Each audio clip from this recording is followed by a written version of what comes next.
close till I get up. Time is barely on our side. I don't wanna waste what's left. The storms we chase are leading. Hold me close till I get up. Yeah, no, I don't wanna waste what's left. Yo, what's good, Hernano? Let's go. We'll go close till I get up. Through the wastelands, through the highway. Yeah, no, I don't wanna waste what's left. Yo, what's good, Hernano? Let's go. Through the wastelands, through the highways, and on we'll go.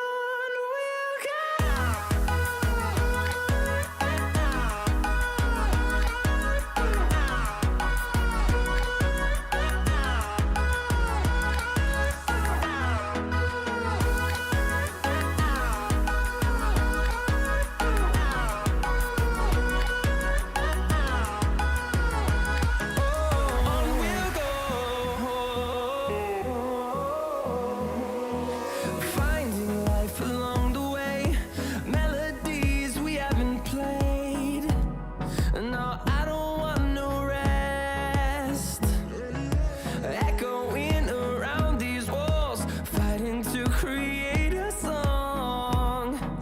I don't wanna miss a beat. And on we'll go. Through the wastelands, through the highways, till my shadow turns to sun rays. And on we'll go. Through the wastelands, through the highways, and on we'll go.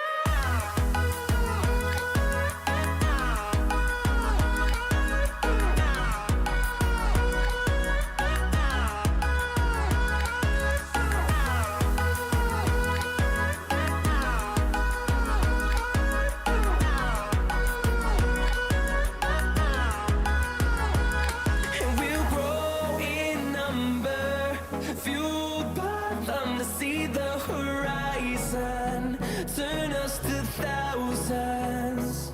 And we'll grow in number, fueled by them to see the horizon, turn us to thousands. And on we'll go. Through the wastelands, through the highways, till my shadow turns to sun rays.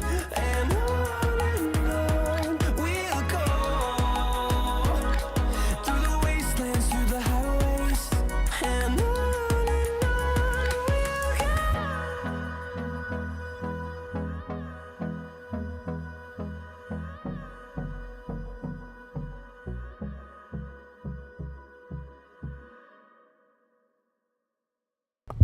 Okay, what's good? What's good? We're just gonna test this out, test everything out, test if the mic's good. 1, 2, 3. Thank you, Hernano, bro. Appreciate that. Okay, what's good? What's good? We're just gonna test this out, test everything out, test if the mic's good. 1, 2, 3.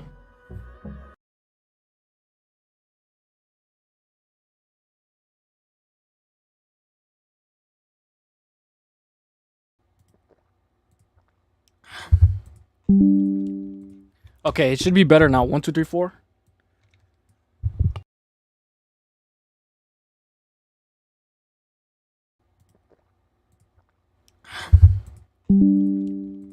Okay, it should be better now. 1, 2, 3, 4.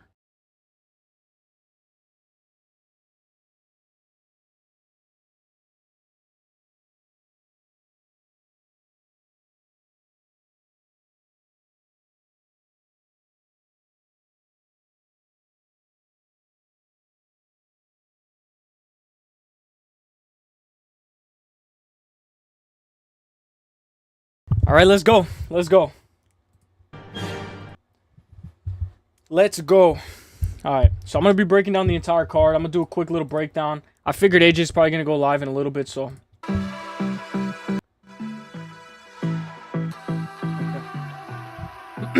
Here we go. Here we go. Ready? I don't have a countdown. So I'm going to break it all down. Let's go. This is OBS, so this is going to be a different stream. We have way better technology now, so it should be good. The mic should be good. everything should be good. I don't have a countdown, so I'm gonna break it all down. Let's go. Okay. Yo, MMA Breakdowns channel, what's up, bro? I like the other song better. Yo, send me your Instagram so we could collab. I don't think I'll do a stream Saturday, but we could definitely collab Friday if you want. Tomorrow. Okay. What's good, guys? This is like the YouTube setup. Let's go. What is good, guys?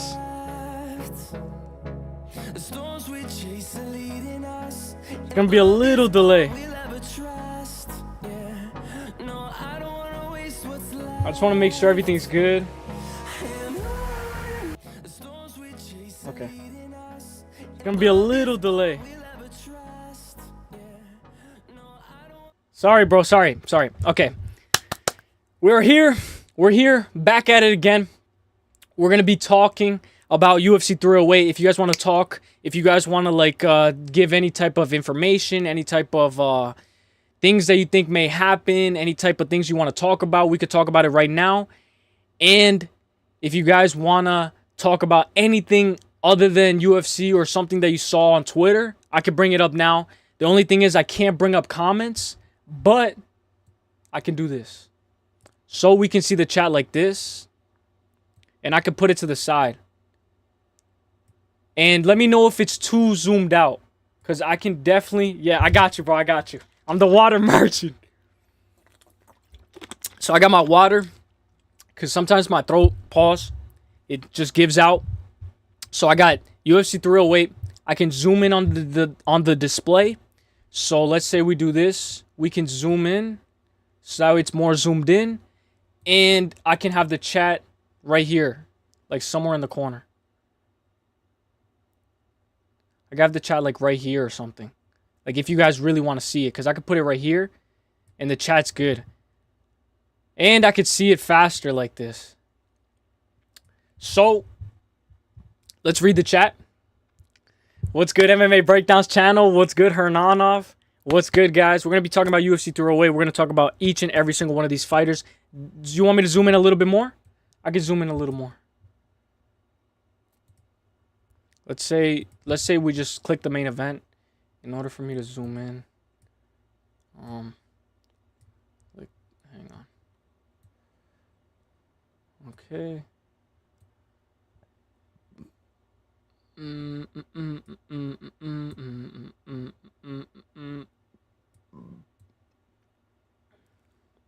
Okay, I think this is good. Alright, let me know what you guys think. Okay, so here we go. If anything, I could put the chat like this. So that way it looks good. Eventually, I'm going to put the chat in the corner. So that way it'll come back up and it'll come down. So that way we can read through it. So it says, like it up for my boy Uselyis. Let's go. What's good, Hernanov? What's good, MMA Breakdowns channel? Shout out to the MMA Breakdowns channel, bro. I hope you're doing good, bro. Here we go. Drink water. Cartoon. Great tune. Yes. I had to play non-copyrighted music. The suspense. 308 conference was fire. Yes, it was. It was actually really fun. It was fun to watch. I want Max to chin Topuria and humble him. I know, but all of my friends are saying that Topuria is just going to knock him out. They're all saying that Topuria is going to knock him out. The only thing that's bad about this chat is I can't have it here because when I click on this, it goes away. So I can have it here, but if we're talking about this, so we're going to go put it right here. We're going to talk about what fight do you guys want to talk about first? Because we can talk about one of these fights first, randomly, whichever ones you guys pick, and then I'll go over it again. So whatever fight you guys want to go over, let me know if you guys want me to zoom in a little bit more. I'm just going to check the audio. Okay. So let me know if you guys want me to zoom in. Let me know if there's any lag. We're going to be running this. Topuria ain't finishing Max, trust me. Dude, I hope so, man. I hope so. This is going to be a very crazy fight. And I have a little bit of good props for you guys. My video for tomorrow, last minute predictions and last minute breakdown, is going to be good because I already wrote all of my notes and I wrote everything that I need for that fight. So I'm going to be talking about the entire fight card and it's going to be a good card. The only thing is it starts at 10 in the morning. 10 in the morning is a little bit, a little bit crazy. It may be a little too early too for some people. I'm sure going to wake up. I know a lot of people prefer that time. Me personally, it's going to be a little bit of a hassle for me to get up. But I'll be able to get up. So, let's get into it. This card is absolutely stacked, bro. This card is absolutely stacked from top to bottom. We could talk about Renat versus Carlos Leo. We could talk about Bruno Silva. We lost Said Nurmagomedov fight. We lost that fight badly. But we could definitely talk about Shara, Armin Petrosian. I know a lot of people are on Armin Petrosian. There's a bunch of people. A bunch of things to talk about as well. Robert Whittaker, Hamza Shemaev, intense face-off. And I also have Twitter too, so we'll be able to talk about everything. I just have to clear my throat. All right. So, let's get into it. I'm going to start, me personally, since I got like an hour, let's start with the main event. We can start with the main event, go from top to bottom, or whatever you guys want. But me, I think I might start with top and then end with bottom. We're going to start with... Should we start with the main event? Actually, you know what, bro? We'll just start with the prelim. We'll start with the prelim. I wrote a bunch of notes for this entire card. All right. Yo, the what's that thing called? The weigh-in live stream is gonna start like at 12:50 a.m. So I was like, bro, let me just go live right now so we could talk about the fights, and then we'll get into like the if, ands, and buts about it, like the physical aspects after and all that stuff.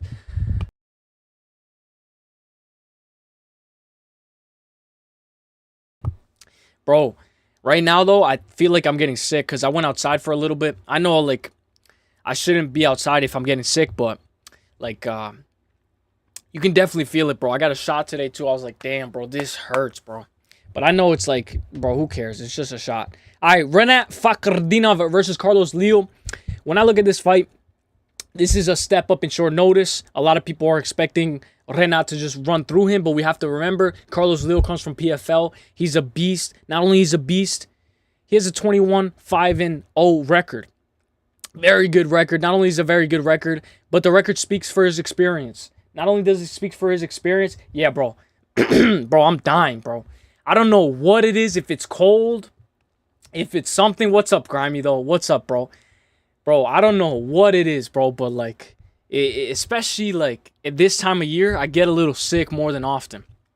With all that being said, plus 210 for Carlos Leo. If we want to know the exact odds for this entire fight, I hope all you guys are having a great day, by the way, because this is going to be an intense card. It's going to be a really stacked card, and a lot of people probably think that a lot of fights might go the distance, but we might have some finishes unexpectedly, you know? Like, we might have some finishes where we thought that fight would go the distance. Drink some tea? Thank you, bro. I have some, but I just don't know. Like, you got to heat it up. I don't know how to make tea. But that's good advice, bro. That's very good advice. Thank you. We're going to talk about the odds for Renat versus Carlos Leo. Carlos Leo is a plus 184, and Renat is a minus 230. Yesterday, Renat was a minus 250, and now that he's a minus 230, it seems like a lot of people are either skipping this fight, or they just don't want to play it, or there's a lot of people on the dog. I can see why a lot of people are on the dog side, but me personally, I'm on Renat Fakhretdinov all day. All day. If you saw my 6 best bets, I chose this guy as my first pick, and he's one of my most confident picks. I know sometimes with Cameron Smotherman against Jake Hadley, that was a little bit of a weird short notice step up because Jake Hadley said that he took the fight, but he just came out saying that he didn't feel himself, and he came up with like a bunch of excuses. And Cameron Smotherman said, you accepted that fight, you know what you were stepping in for. So we know that with another situation like this, whether it's short notice or not, well, it is short notice, but sometimes the opponent that's taking it on short notice has a little bit of leeway or an advantage that maybe the opponent who was ready this whole time wasn't prepared for. He has to train for a whole new fighter, but I think he's ready. And I think in Abu Dhabi, the crowd's going to go crazy, especially this being the first fight. I think everybody's going to be in the arena. And I think when it comes to UFC, man, everybody's going to be in this fight. Everybody. By the way, if you guys want to chat, I'm going to have the chat right here. If you guys want to see your chat. So I'm going to have the chat right here so you guys can talk, and I'll be able to see the chat, and we'll go over it. Renat is a beast. I'm confident that he will win. I agree, bro. By the way, I got to go get some tea, bro. So thank you for telling me that, because tea is actually very good for you. It's actually very, very good for you. When we look at Tapology, 6% of Tapology is choosing Leo. I'm choosing Renat Fakhretdinov with the 94%. But we have to mention as well the reach distance. 72-inch reach for Carlos Leo, 74-inch reach for Renat. Maybe Carlos Leo has decent takedown defense in the beginning because of his adrenaline and all that stuff. But I think once Renat gets this fight going, once Carlos Leo is feeling himself out, you don't want to let Renat gain momentum, because the more momentum he gains, the more better he looks throughout the fight. We've seen him go to draws, though, in his most recent fight against Uselyis, and his Nicholas Dalby fight was a little bit questionable because it was a split decision. If anybody's going to gas, Renat's probably going to gas. Not only is he probably going to gas, but it's going to be another split decision if he can't get what he wants in this fight. If he's not able to get this fight to the ground, it's going to look a little bit more sloppy. We know his striking isn't that good. It's not the best. And we know a lot of people are expecting the telegraph takedown. Carlos Leo is coming into this fight, and he knows that this guy's going to try to take him down. So with all that being said, it's going to be a close fight, but I think this fight's going to be a hard 15-minute fought battle. If anybody can get a finish, you could probably sprinkle Carlos Leo by KO. I don't think it's likely, but I think Renat by decision, or maybe if he can sneak in a sub. We know that he has power too. He dropped Kevin Lee. Then it could be a little bit closer than expected. Muslims are going to be hard to beat on a decision. Bro, that's facts, bro. That's facts. Dalby motor is insane, though. Yeah, that's true. Dalby has cardio. And we know with Renat, he was kind of chasing a little bit. So obviously you're going to get tired. So maybe he's learned from that fight. And maybe he can put the gas on a little bit more and maybe sink in a nice submission. Maybe a little club and sub. We saw him with Kevin Lee. He dropped Kevin Lee. And then he got him in a nice guillotine. It was tight, too. So Kevin Lee was not getting out of that. And he went to sleep. That's a great point that you make, because Nicholas Dalby is a guy who just keeps on moving. He doesn't accept bottom position. And a guy like Carlos Leo is completely different from Nicholas Dalby. So my confidence is on Renat Fakhretdinov. We know it's the first fight. We know the jitters are going to be there. We know everybody's going to be cheering.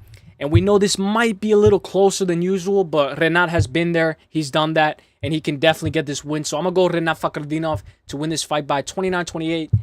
Unanimous decision.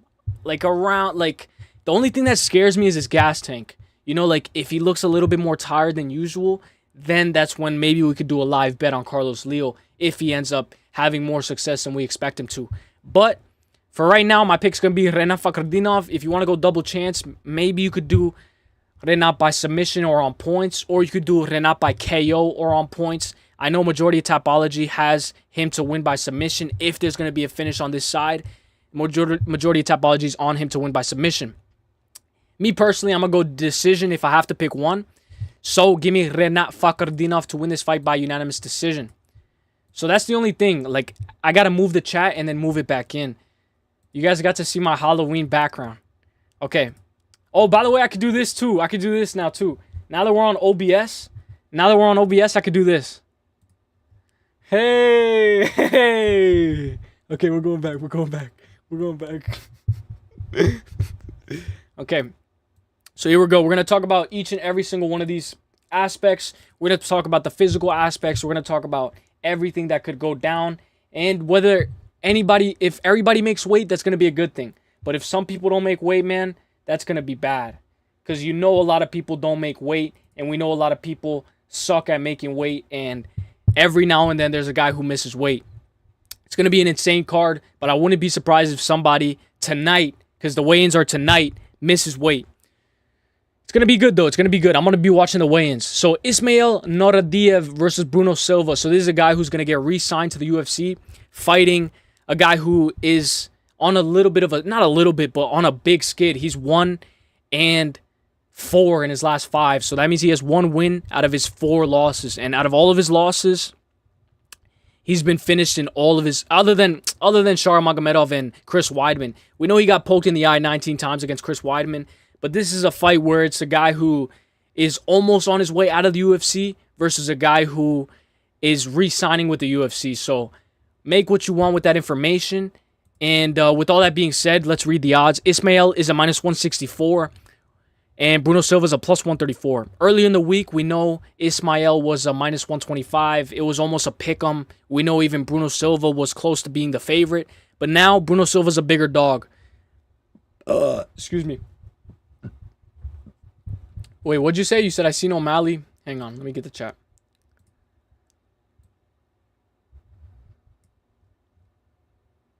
I seen O'Malley has been hitting up the Hawk Tour girl. Yo, we could talk about that. Let's talk about that. Yeah, we can talk about that, actually. All right, let's go into a tangent. I wanted to go into a tangent, too. What? O'Malley, what are you doing, bro? Let's talk about that, because this is why I got it right. Oh, my God. Dude, I got to be careful what I show on Twitter. I got to be careful. Hawk. How do you spell Hawk Tour? Dude, I have to be careful what I show on. I forgot that it's Twitter, bro, so I have to be careful. You're going Silva by KO? Let's talk about this, bro. Let's talk about this. Hey. Hawk Tour girl. Oh, man. Okay, let's talk about this. So, where's the clip? I saw that there was a clip. It was on Instagram. Dropped out. Oh, right here. No, right here. What is that? Okay, bro. Okay, this is what I'm fella's gonna... name? Let me fix my display. My display. Okay, is it too loud? Let's play it. Bro, what's going on with O'Malley, bro? Bro, what is going on with O'Malley?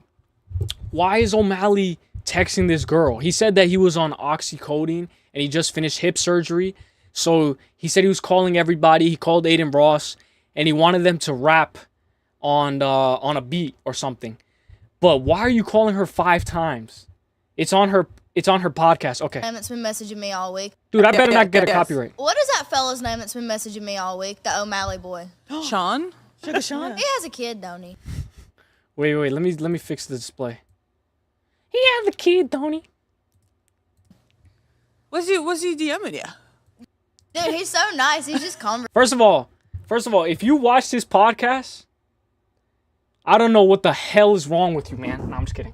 Okay. He's like, what are you doing? No, wasn't he like, didn't he like, What are you call doing? like Let me lower the volume a little. It might be too loud. 5,000 times before he said anything? What are you doing? So when I seen him first like DM me, I had like 5 missed calls from him and I was like, Dude, 5 missed calls? Bro, 5 missed calls? O'Malley, why are you calling this girl 5 times? Okay, if she doesn't pick up, okay, that's fine. Oh, let me call her again. Okay, that's fine. You know what? Let me call her one more time. Yo, put the fucking phone down and stop calling this girl because she's going to use it for clout and she's going to use your name for clout and she's going to pretend like she doesn't know your name. So, bro, O'Malley, this pod is... I was like, So, okay. what the fuck? Calling you? Yeah, like on Instagram. I didn't even know you could fucking do that. Yes. What is that? Okay, so why does she pretend like she doesn't know who O'Malley is? Does she actually not know who O'Malley is? Fella's name that's been messaging me all week? The O'Malley boy. Sean? That O'Malley boy. Dude. Sugar Sean? He has a She probably doesn't know him, though. She probably doesn't know him. But this was actually good, so thank you for bringing this up, bro, because I want to say my point. I think that this is insane that a girl like this can get so much fame just from saying, let's watch how she got famous. Let's look at how she got famous. Do y'all remember how she got famous? There's only one I want. I love you, Pookie, forever. How do you get over a breakup? The only way to get over one is get under another. Get the cobwebs off this thing. This mother don't miss. What's one move in bed that makes a man... Okay, I don't want to watch this. Where's the thing where she says... All right, but I don't know. She has a bunch of fame. She has a bunch of fame. She has a bunch of all that. Okay, let's read the chat. Let's read the chat. That pot is nonsense. That's facts, but it's kind of funny. The world we live in is insane. Where a girl who can make a comment about how she spits on can get famous. That's facts, bro. You know when I went to the Trump rally, bro, I was like, what the fuck am I doing here? Like, all these girls are just promoting their OnlyFans here. Like, why am I here? I was like, dude, what the fuck am I doing here? That's what I told myself. I was like, bro, why am I here? Hit them with the shotty, it's okay. Dude, that's my Instagram. If you that's my Instagram. You think Zalal plus Rose parlay cashes? Who's Zalal fighting? I know Rose is fighting Blanchfield. But who's Yusuf Zalal, right? Who's he fighting? Who's Yusuf Zalal fighting? If you could let me know. But we went off into a little bit of a tangent. But it's true what Grimy says.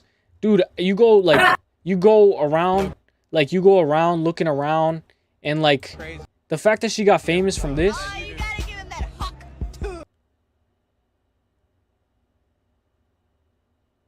That's insane, bro. That's actually insane. But we know it's possible. He's fighting Jack Shore. Wait, let me look that up.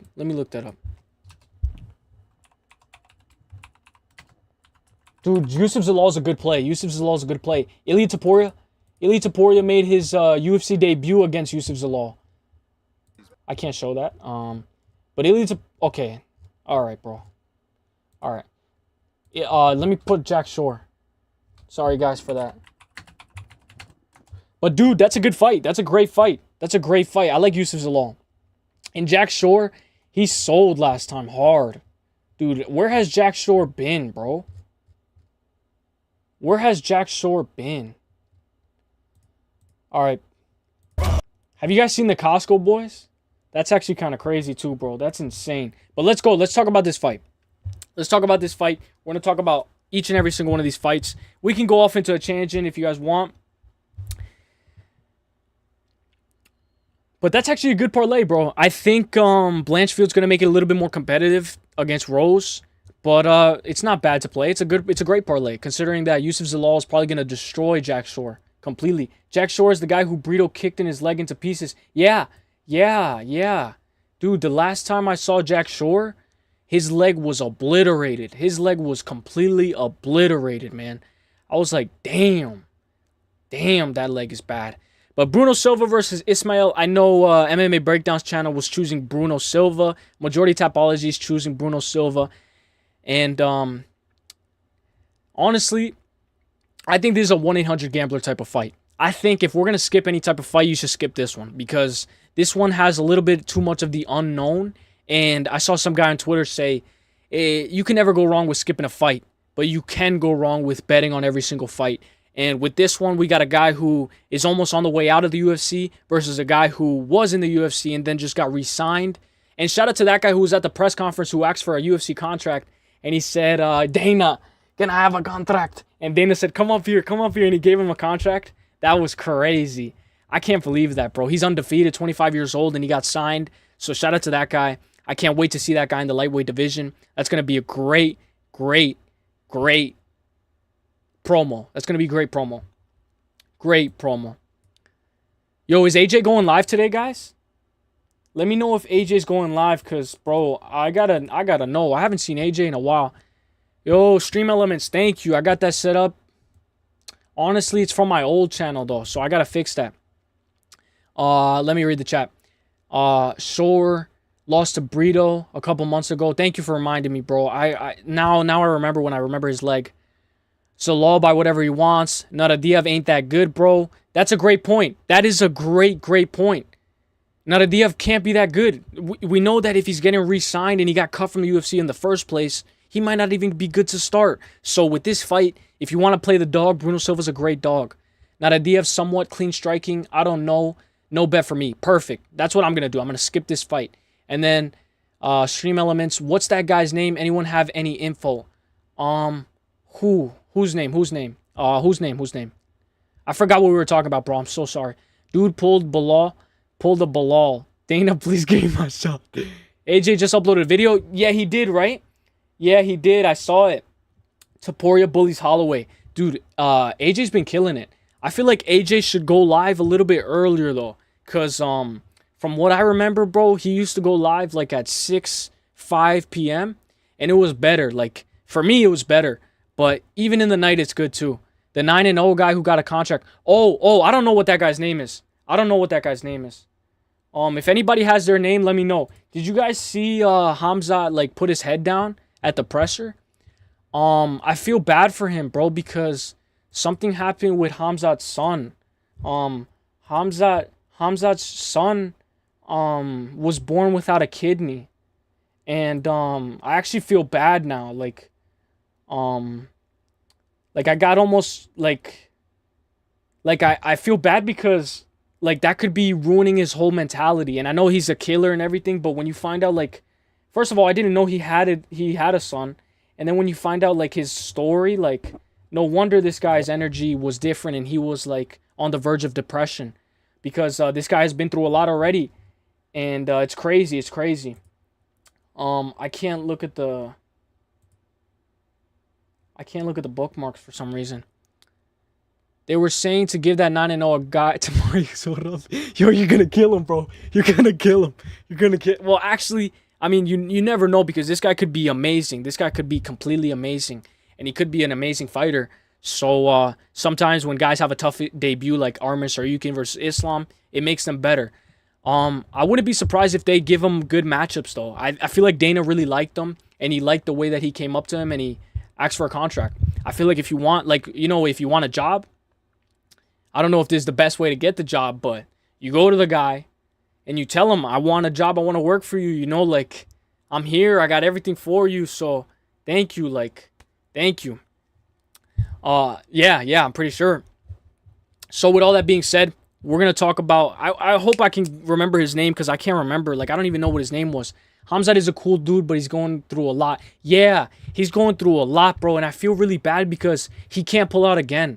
If he pulls out again, he's going to be in a position where it's going to make him look bad, and I know he doesn't want to pull out, because you don't want to pull out. You're in a very good fight. This could be a number 1 contender fight, but he's going through a lot. He told Dana he didn't have a manager, and Dana's eyes got the money. Yo, Dana's eyes started to light up. He's like, oh, you don't got a manager? Let me give you $500 to show, $500 to win. He told Dana he didn't have a manager. Bro, that's actually crazy, though. Because sometimes I heard that, like, some of these guys get really underpaid. So it could be another situation where this guy, we don't know about him, he gets underpaid, and then he gets swept under the rug. But I hope that guy does good, and I hope he's a good addition to the lightweight division. With this fight, I'm going to go Ismail Nuradiev. Low confidence for now, but it should be a good fight. Not only should it be a good fight, I think if you want to sprinkle a dog, sprinkle Bruno Silva, because we know that this guy went toe-to-toe with Alex Pereira. So it's not bad to sprinkle a dog. We just don't know where he is. In my opinion, I think he's a shell of his former self. So with all that being said, I'm going to go Ismail, but low confidence, very low confidence. And I know my boy MMA Breakdowns channel is going with Bruno. So if you want to go Bruno, there's no problem with that. So here we go. He said, I never want to pull out either. LOL, that's why I got to get out. Let's go, bro. Let's go. Nah, he won't pull out. He gonna starch Bobby Knuckles. Oh my god, dude. I'm gonna be sitting back. This is how I'm gonna be watching the fights. I'm gonna be sitting back, watching the fights, and just eating, bro. I'm gonna just be eating. I'm gonna be like, oh my god, I'm gonna be nervous. I'm gonna be nervous. Like, really nervous. I get so nervous, man. Like, it's actually insane how nervous I get. Like when the fighters are fighting, dude, I get, like, so, like anxious. I'm like, dude, I can't. I just need these guys to fight already. I need these guys to fight. I can't wait no more. I just need these guys to throw down. So, let's break down this fight. Faid Basharat, one of the biggest favorites on the entire card. I saw your thing, Grimy. I don't know where it went. Wait, why was it deleted? Wait. Dude, my bad, bro. My bad. Wait, are you in timeout? I never want to pull out either, that's why. My Nightbot is too strict. Let me turn that off.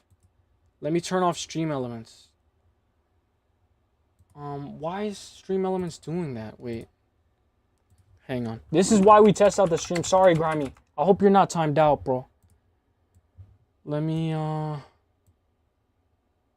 saw your thing, though. I saw your thing. Bro, I don't know why it's doing that, bro. I hope he's not timed out. Useless. My dashboard. Chatbot. Chat alerts. April.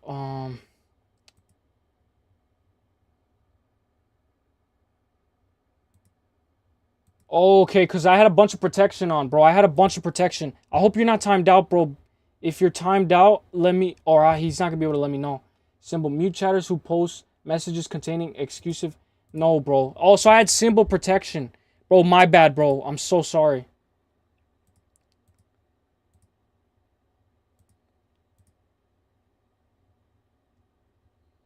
Dude, I hope he's not banned, bro. He's not banned. I hope he's not. He's not banned. He just got his message deleted. Okay, it's saved now. It should be good now.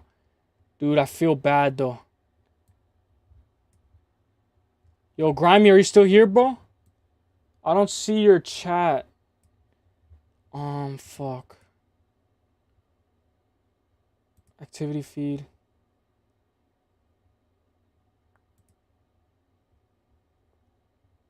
Okay, I turned it off, though. I turned off the filter. I had a filter. I had a filter that basically protected, for some reason, symbols. I don't know why. But now we're good. Now we're good. Dude, I think he's timed out. I hope he's not timed out. Alright, let me type in the chat. Oh, he sent me a friend request. Alright, I'll accept it right now, bro. Are you, you shouldn't be banned. You shouldn't be banned. Unless... Okay, you're good, you're good. You're good. I turned it off, bro. Sorry, bro. Bro, sorry. Dude, I'm such an idiot, bro. I used to stream video games. I used to stream Fortnite.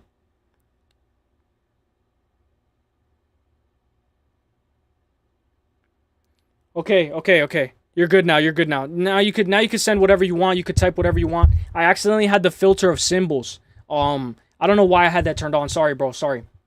Okay, we're here though. We're here. Okay. Sorry about that. This is why we do the stream though. We test it out. We test everything out. Let's go, Grimy. Let's go. I don't ban anybody. I don't do anything. Yeah, it happens, bro. My bad though. My bad. Okay, we're here. We're back. Dude, that Octua girl was funny. Okay, thank you guys. Okay. So you mentioned a great question. What'd you say before? Okay. You mentioned a great question. Yeah, you can actually say whatever you want. You actually can. Is Farid worth 800? So this is what we're going to talk about. And this is a great point. The reason why this guy is such a big favorite is because of his opponent. His opponent, Victor Hugo, is somewhere mediocre in my opinion. Minus 654, Farid Basharat. Victor Hugo's a plus 440. The over 2.5 is a minus 215. And I like the double chance. When I look at double chance, Farid Basharat by submission or on points, minus 350.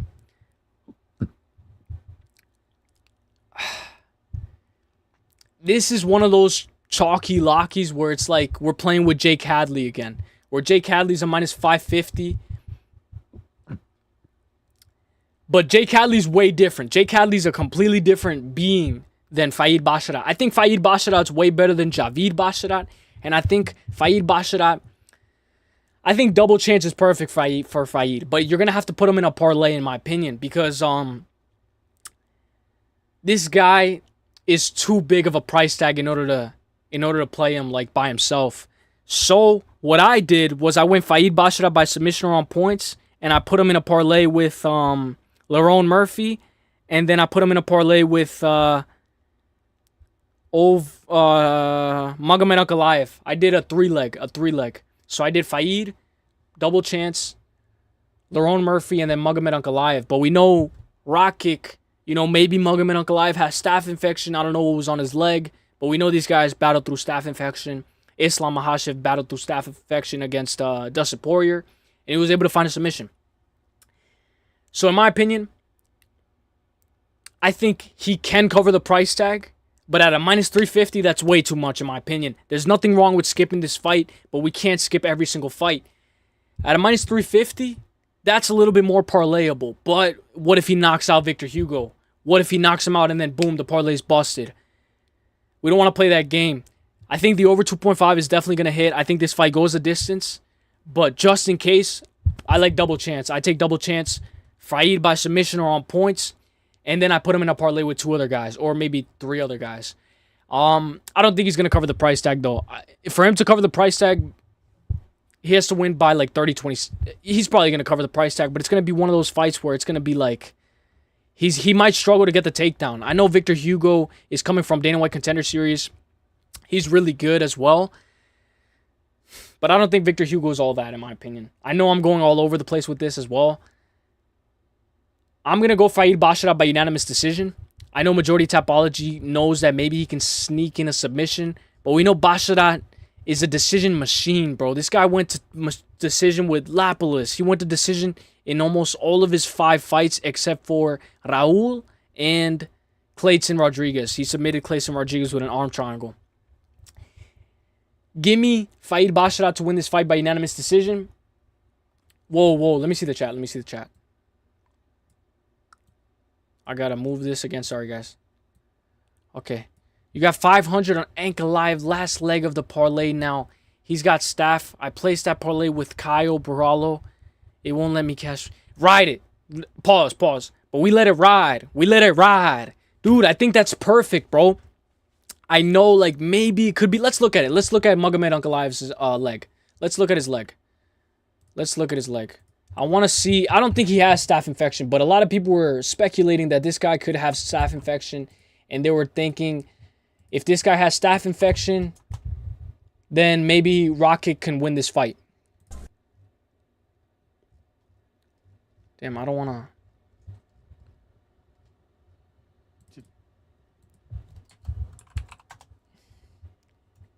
Okay, right here. It looks like a dot.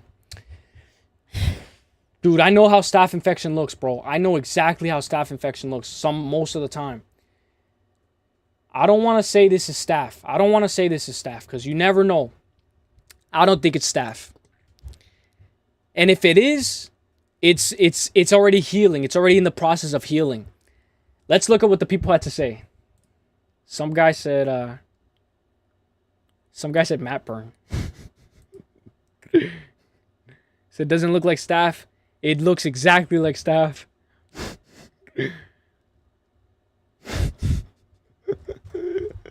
Bro, Twitter is funny, bro. Twitter's funny. Yeah, it could be a Matt Burn. And we know that this guy is going to grapple. He's going to grapple. Whoa. Well, sometimes he doesn't choose to grapple. But in my opinion, I think he's going to grapple this fight. And I think he's going to look phenomenal this fight. I think he might even put on a 30-27 performance. So with that being said, give me Faid Basharat to win this fight by unanimous decision. And let's say we look for it. Let's say we want to get fancy and we want to look for that type of prop. We go Faid Basharat. We go method of victory. Faid Basharat by points, minus 120. So it turns a minus 650 into a minus 120. And I know he only has one way to win in order for you to cash. But I think his most likely way to win is by unanimous decision. Obviously, you don't want to put too much... You don't want to put too much thought. You don't want to put too much stake into just one guy who is a minus 600. But I think he's parlayable, and I think we can definitely do the double chance with him, and we can shrink his odds, and we can use him as a parlay. And I think that parlay hits, Grimy. I think that hits. I think Magomed Ankalaev is going to win. I definitely think he's going to win. Not only do I think he's going to win, I think he might even finish Rakic. I know a lot of people aren't expecting that, but... Rakic is good, but when you put the pressure on him, he tends to fold a little bit. I know maybe he was on antibiotics his last fight, but now he looks a lot better. So maybe this is more competitive, but we know a guy like Magomed Ankalaev is like the uncrowned champion. I know whatever you want to say about him, I don't think so, but we know a lot of people are expecting Magomed Ankalaev to just run right through this guy. And he probably will. So with all that being said, guys, I actually have to run to the bathroom, so I'm going to go to the bathroom really quick. You got Ilya or Max? All right, so right now I'll tell you. So you guys are gonna like my breakdown. I got Max Holloway. I'm gonna use the bathroom really quick. I'm gonna play the music, and I'll be right back, okay? Because I just gotta take a leak. What is the science between antibiotics and losing a fight? That's true, bro. That's actually true, because when you think about it, what correlation? You know, like, what correlation would it have? Would, like, oh, I was on antibiotics, so that's why I couldn't feel the way I felt. Like Lane was saying yesterday, saying that you don't feel 100% could be an excuse. And I thought that was a really good excuse, you know, like maybe it could be a reasonable excuse. Pee in a bottle, like pick 'em. Yo.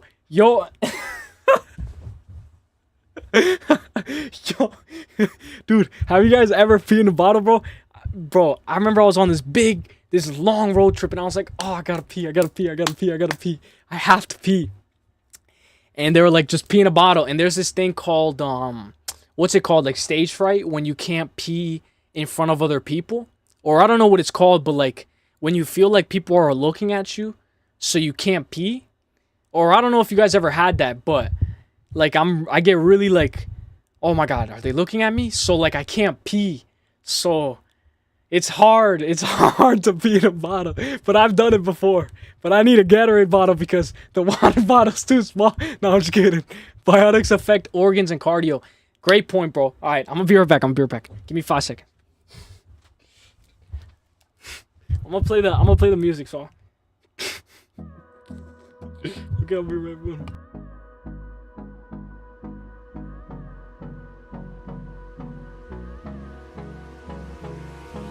Hold me close till I get up. Time is barely on our side. I don't wanna waste what's left.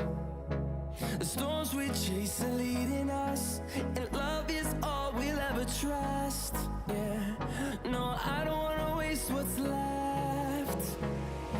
And on we'll go, through the wastelands, through the highways, till my shadow turns to sun rays. And on we'll go, through the wastelands, through the highways, and on we'll go.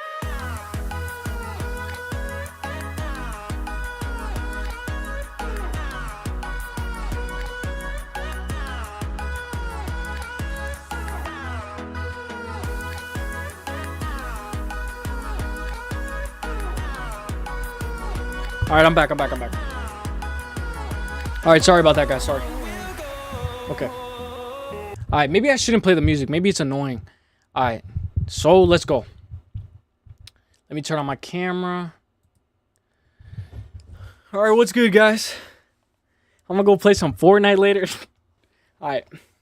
No, I'm just kidding. Yo, look who's in the chat, bro. Yo, let me say something, bro.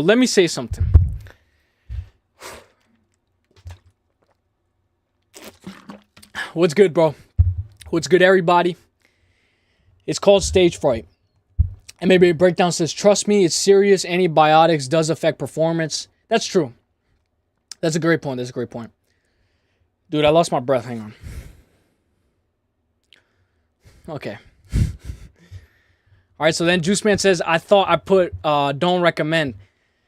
Bro, this guy was arguing with me for the entire like comment section, bro. I upload a video. I'm just chilling. I just want to lay down. And this guy's like, do you even fight, bro? Do you even fight? Like, what? I'm Diaz Army. Oh, 209. I'm Mr. 209. Do you even fight, bro? Like, do you even fight? Like, bro, do you even fight? And I'm like, oh my God, bro. I'm not trying to talk about that right now, bro. I'm not. Dude, I'm just giving my prediction, bro. He's like, you can talk about being a quitter. Can you talk about Mr. 209? I'm Mr. 209. Can you talk about being a quitter if you've never been in a fight? Bro, and I'm like, oh my God, bro, it's this guy. Nah, but all jokes aside, everybody's welcome. Everybody's welcome in this chat. And even MMA Joey. I know if you guys saw my MMA Joey video, that was actually pretty funny. That was pretty fun. That was probably the most fun I've ever had doing a video. Watching the MMA Joey video. That was fucking funny, bro. So all comments are accepted, and you can comment whatever you want. I'm not going to be that guy who's going to be like, ban, remove. Oh, you can't ask me this. You can't be asking me this. So, so everybody's welcome. So just talk your talk whatever you want to talk. And give us some good bets, you know, like give us some good confident picks. If you have a good confident pick for today, let me know what it is, because I'm going to be writing everybody's picks down. And we're going to see who does the best. We might do like a little group, like a little Tapology group or something. So Kennedy Nzechukwu versus Chris Barnett. Chris Barnett's taking this fight on short notice. His fight recently fell out because of Hurricane Milton. That fight was one of those fights where you just, do you have ADHD? Kinda. I'm not going to lie. Dude, I was in the bathroom, and I was, pause, because this is going to sound kind of weird, but I was in the bathroom, and when I was in the bathroom, my uncle was there, and but he was there, and you know like how there's only 2 urinals? I was in one, right? And this is actually going to sound mad weird. But I was in the bathroom, I was peeing, and then he was washing his hands. And he's like, well, he said my name. And then he's like, well, I was peeing. And then, like, it's, like, mad awkward. But, like, I couldn't keep still. So then I went to go wash my hands. And he's like, bro, do you have ADHD, bro? Like, can you, like, not, like, relax? Like, are you okay? Like, do you have, like something where like but I was like, bro, that's all in your mind. Like, if you say it's in your mind and like you say you have something and you diagnose yourself before the doctor actually diagnoses yourself, maybe it's actually worse than it is. But he's like, bro, you're like very like fidgety and stuff. And I'm like, I never thought of that before, bro. Like, I never even thought of that. But like, I guess a lot of people can like maybe feel that from like what I give or something. Like maybe I give off a little too like you know, a little too like fidgety or something. But you know, that's something like that maybe everybody can have. Not everybody's gonna like sit still. You know what I'm saying? So maybe it's better, maybe it's worse, but who cares? But bro, that's crazy that you mentioned that, because a lot of people have said that before. And maybe it's true, but who cares? But it's actually pretty cool that you said that, because a lot of people actually say that. So it's actually pretty crazy that you say that. That's actually a pretty crazy comment. But with all that being said, I'm going to be going Kennedy Nzechukwu to win this fight. I know Chris Barnett just had Hurricane Milton, so he had to pull out of his most recent fight. And then he goes into this fight. I know Kennedy Nzechukwu is accepting this fight at heavyweight. You know, he's a light heavyweight, so he's coming from light heavyweight, going all the way up. Maybe this is an easier weight cut for him. 83-inch reach for Kennedy Nzechukwu, 75-inch reach for Chris Barnett. This guy, Chris Barnett's going to do a front flip. Pause. This guy, Chris Barnett's going to do a front flip if he wins. And he's going to do his little dance if he wins. So that's going to be amazing. I know Kennedy Nzechukwu is favored right now to win this fight. And a lot of people in the comment section were saying, bro, how is Chris Barnett one of the highest voted underdogs out of the entire card? Like, this is like one of the most dumbest polls I've ever seen. And it's because a lot of people like Chris Barnett. But feelings aside, I'm going to be going with Kennedy Nzechukwu. And with all that being said, I'm going to go Kennedy Nzechukwu to win this fight by knockout. I have a feeling that this fight doesn't go the distance. Somebody's going to get finished. And somebody's going to get finished. What did this guy say? He said, can't be lying on my name, bro. You losing points, bro. I'm trying to sub, but you're not allowing me, bro. Gotta be honest. Dude, what do you want me to say, bro? What do you want me to do? Yo, please subscribe, bro. I really need your subscription, bro. Please, bro. After Kennedy fucked me over with OSB, I'm not betting him at that line. That's facts, bro. Kennedy Nzechukwu is on a 2-fight skid, and this guy is not good. He's not good. We saw him get dropped by OSP, and we saw him have a very, very, very, very winnable fight against Dustin Jacoby, and he sold. He had a winnable... Oh, yeah, you didn't say 209, but I was just... Because of the Nate Diaz, bro. Because of the Nate Diaz. But, dude, bro, I see you in the clowns chat all the time, bro. So that was funny, bro, because he's like, how did this guy get in? I thought I banned this guy. I thought I banned this guy. How did this guy get in? And I was laughing, bro. That was funny, bro. That was funny. That was actually funny. But Kennedy Njekachu is that guy who, oh, by the way, I was watching Pick'em break down Kennedy Njekachu like months ago. And he said something funny. He pronounced Njekachu's name really funny. And that's all I'm going to say. It was funny. It was funny the way he pronounced his name. And ever since then, I've been a big fan of Pick'em. So shout out to Pick'em MMA. He's one of my favorite YouTubers.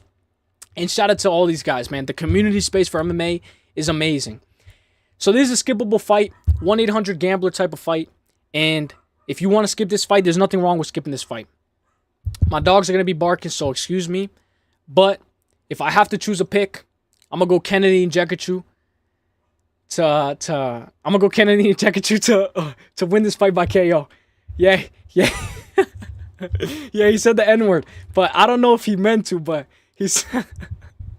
That was funny, bro. That was funny. Dude, that was funny, bro. That was like, bro, that's actually funny. So, with that being said, I'm going to go Kennedy Njekachu. As much as I like Chris Barnett, Kennedy Njekachu's a -750. If we want to look for some good props, I know nobody wants to bet Njekachu, but if you want to look for a good prop, this is one that I said and I wrote to my notes. Kennedy Njekachu by KO, -165. We know he's a KO guy or bust. He's either going to knock you out or he's going to lose and make it more competitive and dirty than it needs to be. But if you want to play it, it's not bad. If you want to play Chris Barnett, take him at a +490. Nothing wrong with sprinkling it, but that's a 1-800-GAMBLER type of fight. So me personally, I'm going to be skipping that fight. And with all that being said, let's go up the card. Let's go up the card. So I'm going to read your chat here, guys. Thank you, Juice Man, bro. Dude, you got to start a channel too, bro. You got to start a channel too. I remember him saying it a little bit. I'm trying to pronounce it. He should find his names. It's the best. That's true, bro. Honestly, the entire, that whole, well, that's actually why I started streaming on OBS. Because his streams look a lot more cleaner on OBS. So I was like, let me start streaming on OBS. It looks better. And it looks more cleaner. And it has a better format. So shout out to Pick'em. He's one of the funniest guys. I saw him on MMA Holics yesterday. And he did good. He did great. He always does great. And he's always a good guy who's always trying to, just trying to show his love for combat sports. And I like guys like that. Pause. My favorite YouTubers to watch, bro, are... I know this is going to sound crazy. DFS, Pick'em, AJ, who else? Liam. I know Liam from Fight Picks. A lot of people don't like him, but I like him. And Arkansas. Mr. Arkansas. Okay, so let's break down this card. Bruno Ferreira versus Abus Magomedov. Abus Magomedov is going to try to throw the teep kick. He's going to try to throw the teep kick, trying to keep this range at distance. Bruno Ferreira is going to try to close the distance. He's going to try to land his big shot of power. And I think this fight doesn't go the distance. I think if we're going to talk about a good prop for this fight doesn't go the distance. I think if somebody's going to win this fight, somebody's going to win this fight by knockout. Not only do I think they're going to win this fight by knockout, but Nozotin Roziboev knocked out Bruno Ferreira bad last time. Abus Magomedov has been knocked out before. He's gassed, and he's gotten finished by Strickland. Honestly, if you guys saw my 6 best bets, I went with Bruno Ferreira, but we have to mention that if Bruno Ferreira doesn't get that KO, he's going to get picked apart. He's going to get picked apart on the feet. A guy like Abus Magomedov, his biggest weakness is him gassing. His gas tank. It's his most questionable thing about him. But if he can win the first round and win the second round and then maybe survive the third round, he can win this fight by unanimous decision. In my opinion, I think a guy like Bruno Ferreira is definitely going to land on his chin. But it's only a matter of when. You know, is Bruno Ferreira going to be able to close the distance? If we look at majority topology,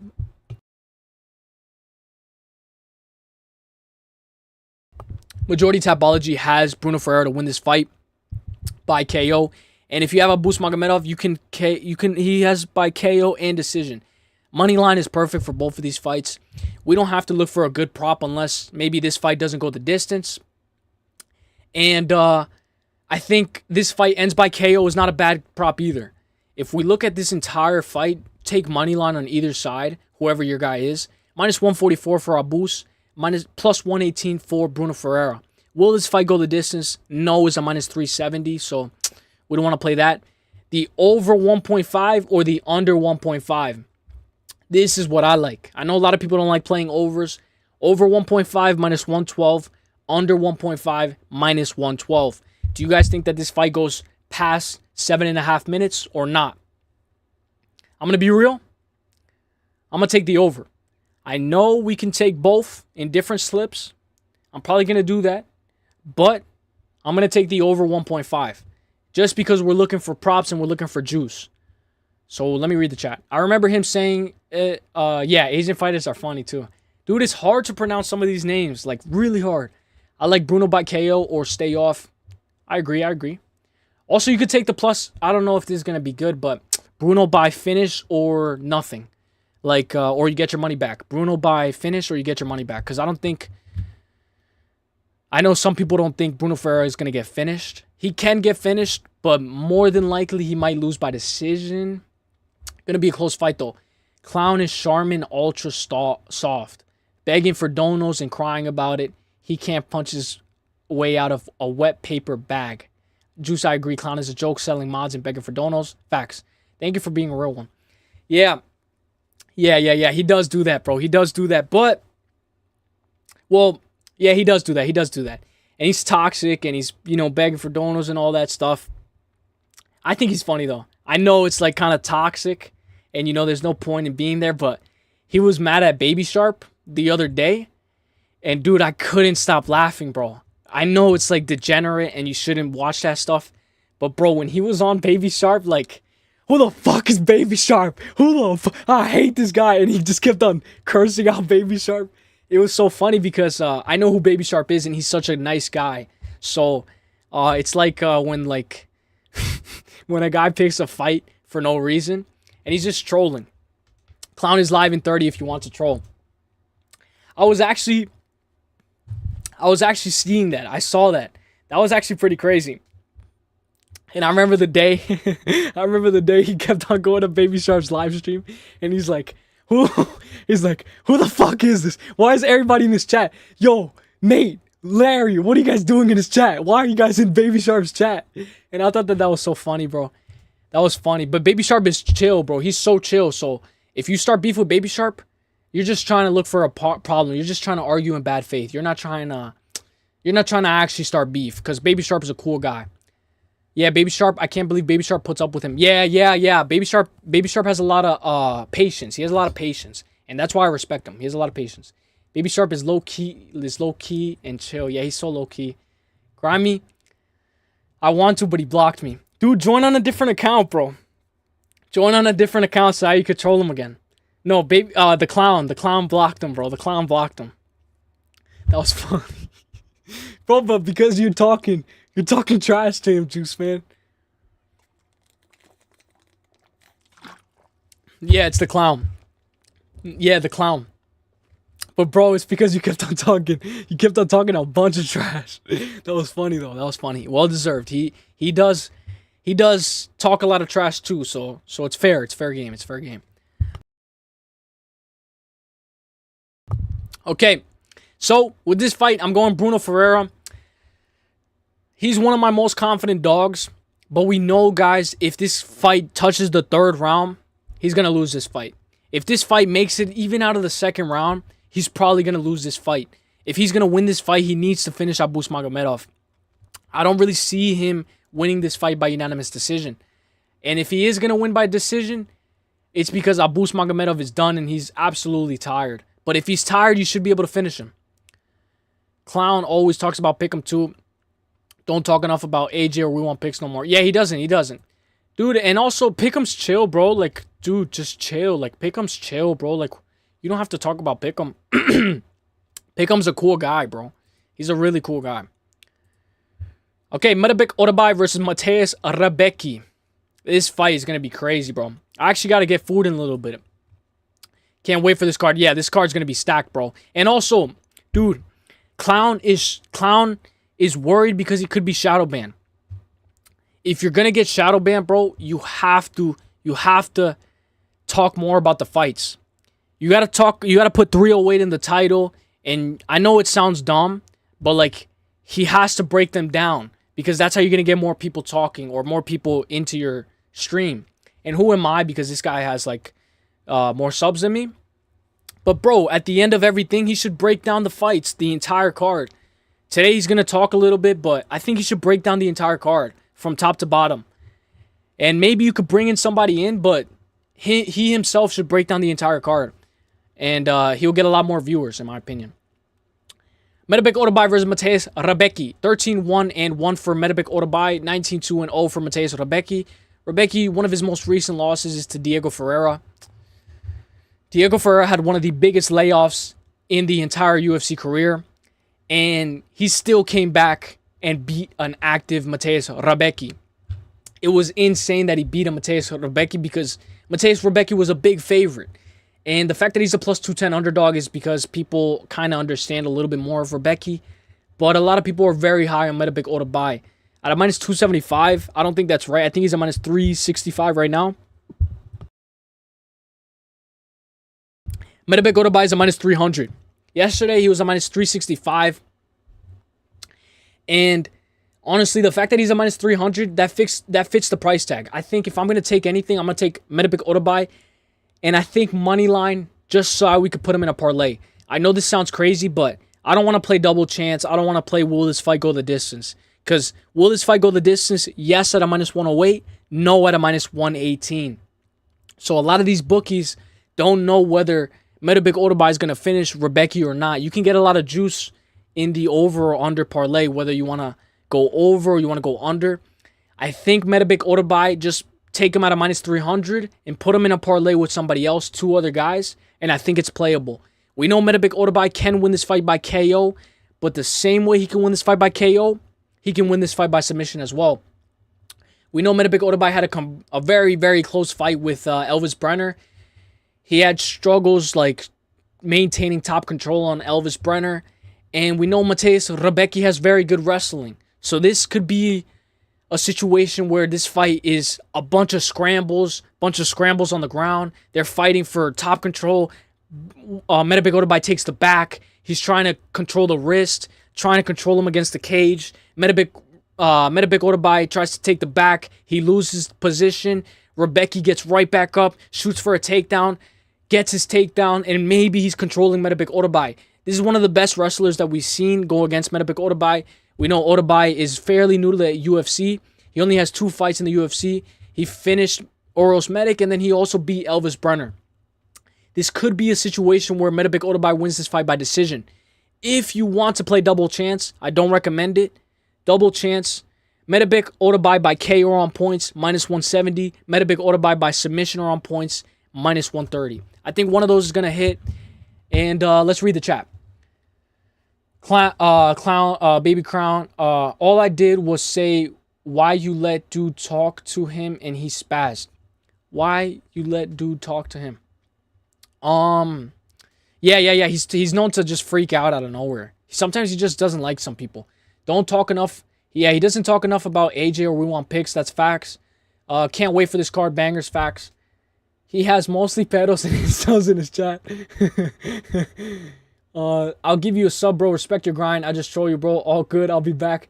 Yeah, bro. I know, bro. You're a troll, bro. That's fine. Bro, thanks for subbing too, bro. Bro, you're welcome here. I'll see you in the chat in Arkansas. You should join the chat. Let's fucking go, Juice. Let's go.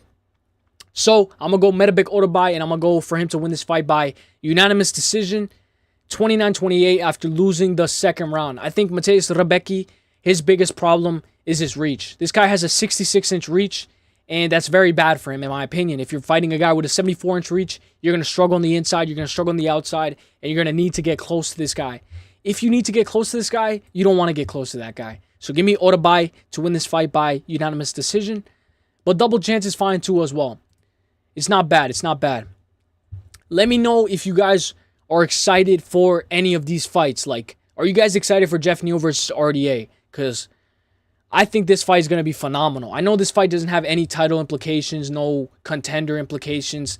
Like, maybe both of these guys retire after a couple of fights. Maybe this is RDA's last fight.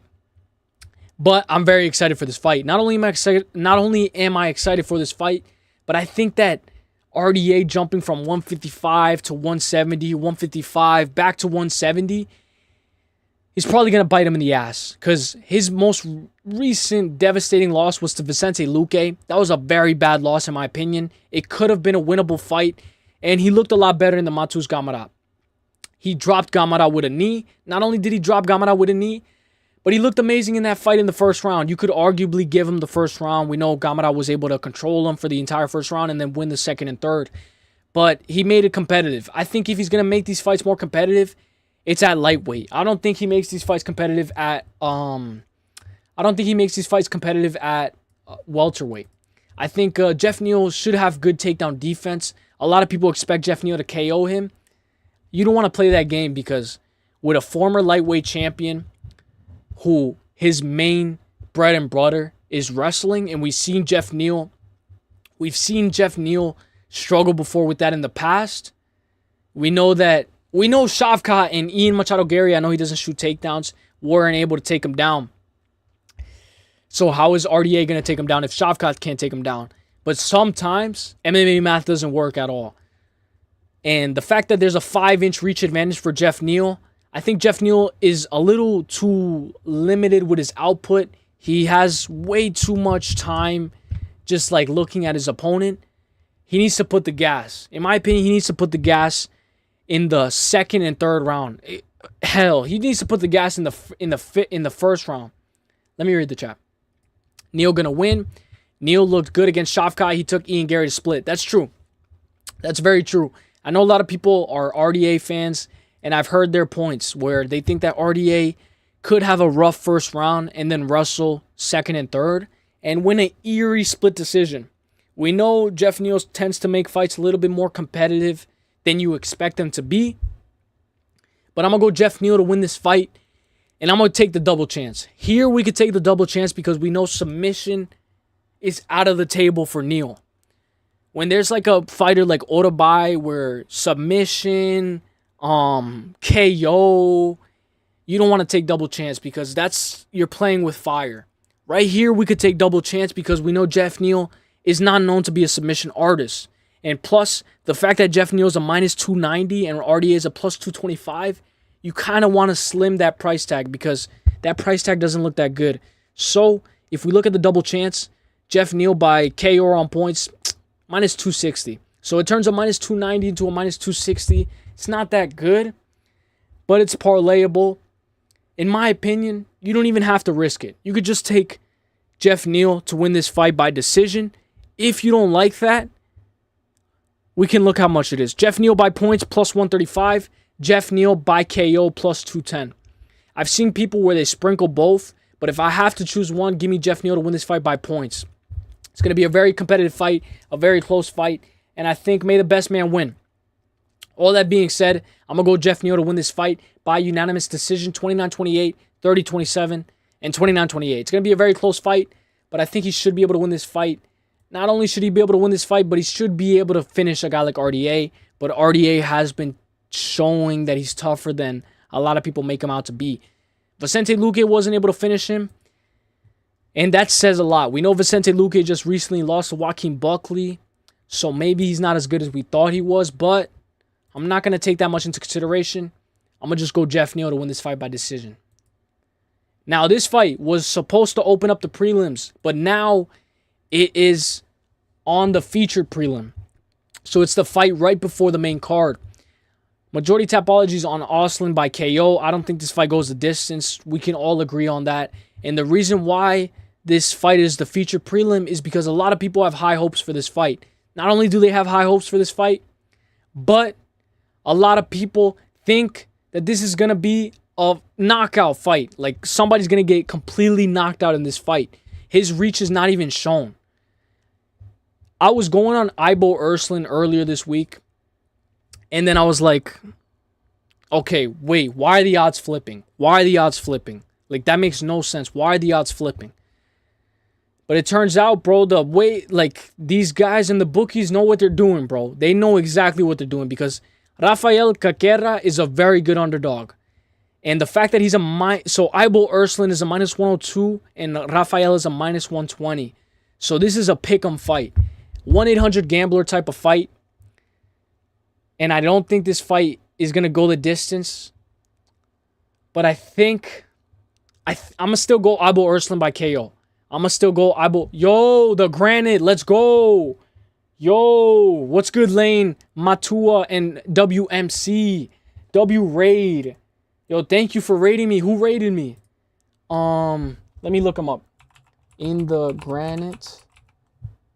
617. Yo. Yo, let's go, bro. Let's go. Yo, thank you so much, bro. I appreciate that, bro. Thank you for letting me know that I got raided, bro. Let's go, bro. Damn, this guy was streaming for a long time. Dude, the fact that he chose me. Thank you, bro. Western Mass Climber. Thank you. Thank you, West WMC. Thank you, bro. I appreciate that. We actually just got to the main card right now. So with all that being said, let's get into this main card. I'm going to go Eyeball Urslan to win this fight by KO. It's a very low confidence pick considering the odds have completely flipped. And I'm going to subscribe to this guy. Wait, that's your channel? That's your channel, bro? I'll subscribe right now. Yo, let's go. I didn't know that was your channel, bro. Okay, I've subscribed to you, bro. Alright, I hit the bell. Bro, thanks for the raid, brother. Thanks for the raid. Thank you so much for the raid, man. Thank you so much for the raid. Alright, let me...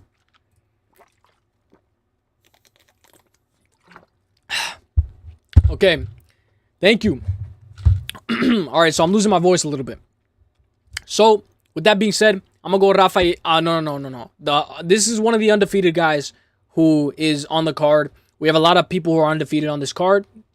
And I've seen people who make undefeated parlays. If you want to make an undefeated parlay, you can. But we know that somebody might lose their donut. And if I have to choose... Eyeball Urslan's really sloppy, though. He's really sloppy. So give me Eyeball Urslan to win this fight by KO. Low confidence. Low confidence.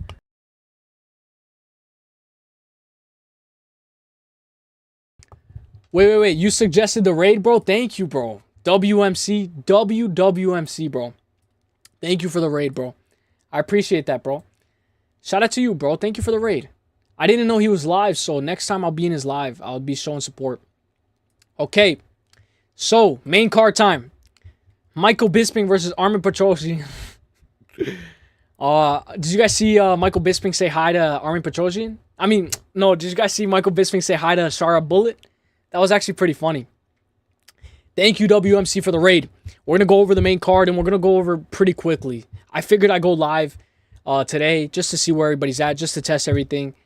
And what else would I be doing if I wasn't live? Shara Magomedov versus Armin Petrosyan. Shara is a minus 184.85. We know that has changed since then. Shara is a minus 168 now.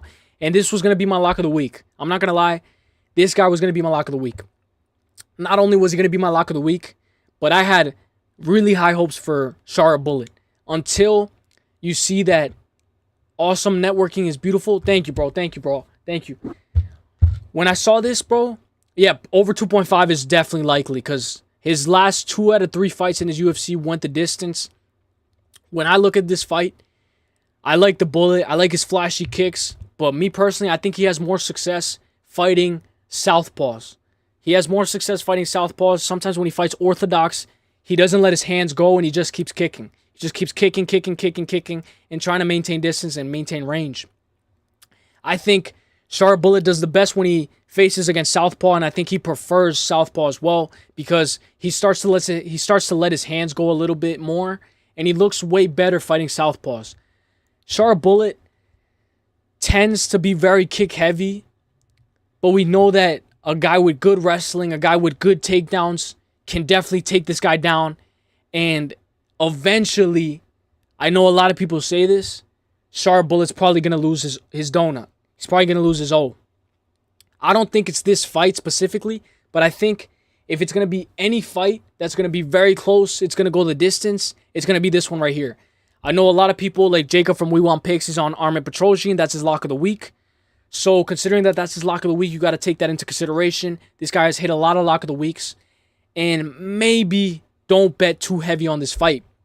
Shara Magomedov has shrunken since last week. This guy was a big favorite, more of a big favorite, like minus 200. And now he's a minus 168. This is the lowest price tag I've seen.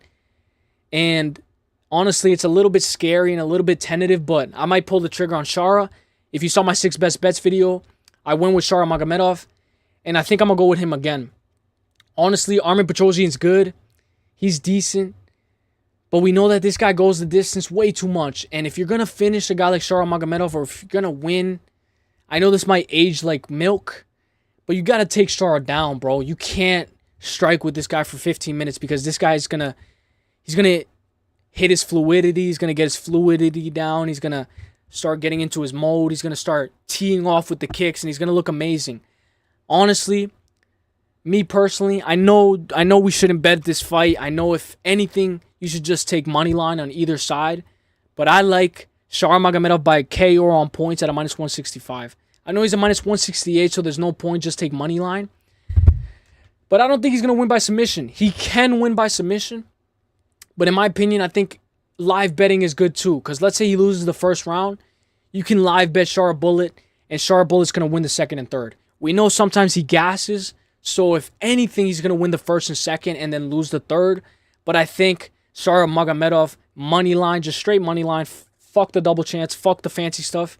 Just take money line. I think that's the best prop.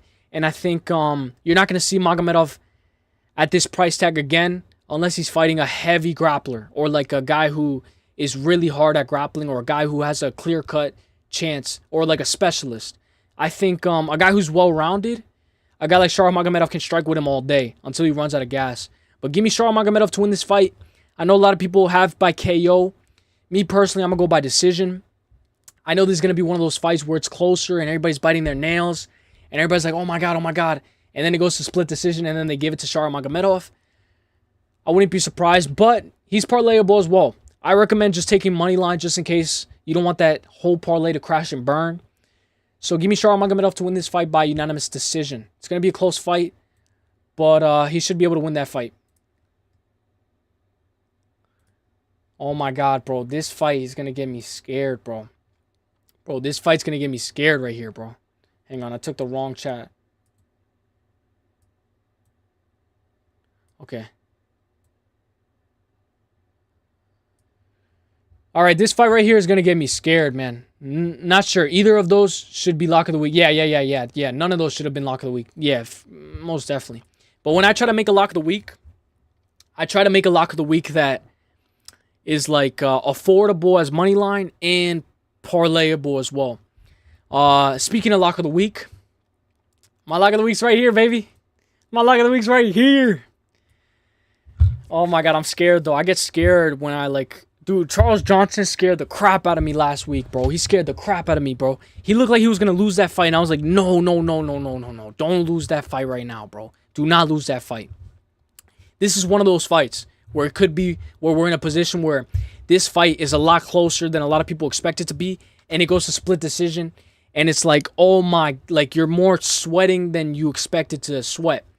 Dan Ige, very notable, coming off of that hour short notice turnaround and against Diego Lopez, and he looked very good in the third round. Not only did he look good in the third round, but he won the third round as well. He was maintaining top control, landed some good ground and pound, and he showed that he has way better cardio than a guy like Diego Lopez. We know Diego Lopez tried to knock him out. Diego Lopez has that power.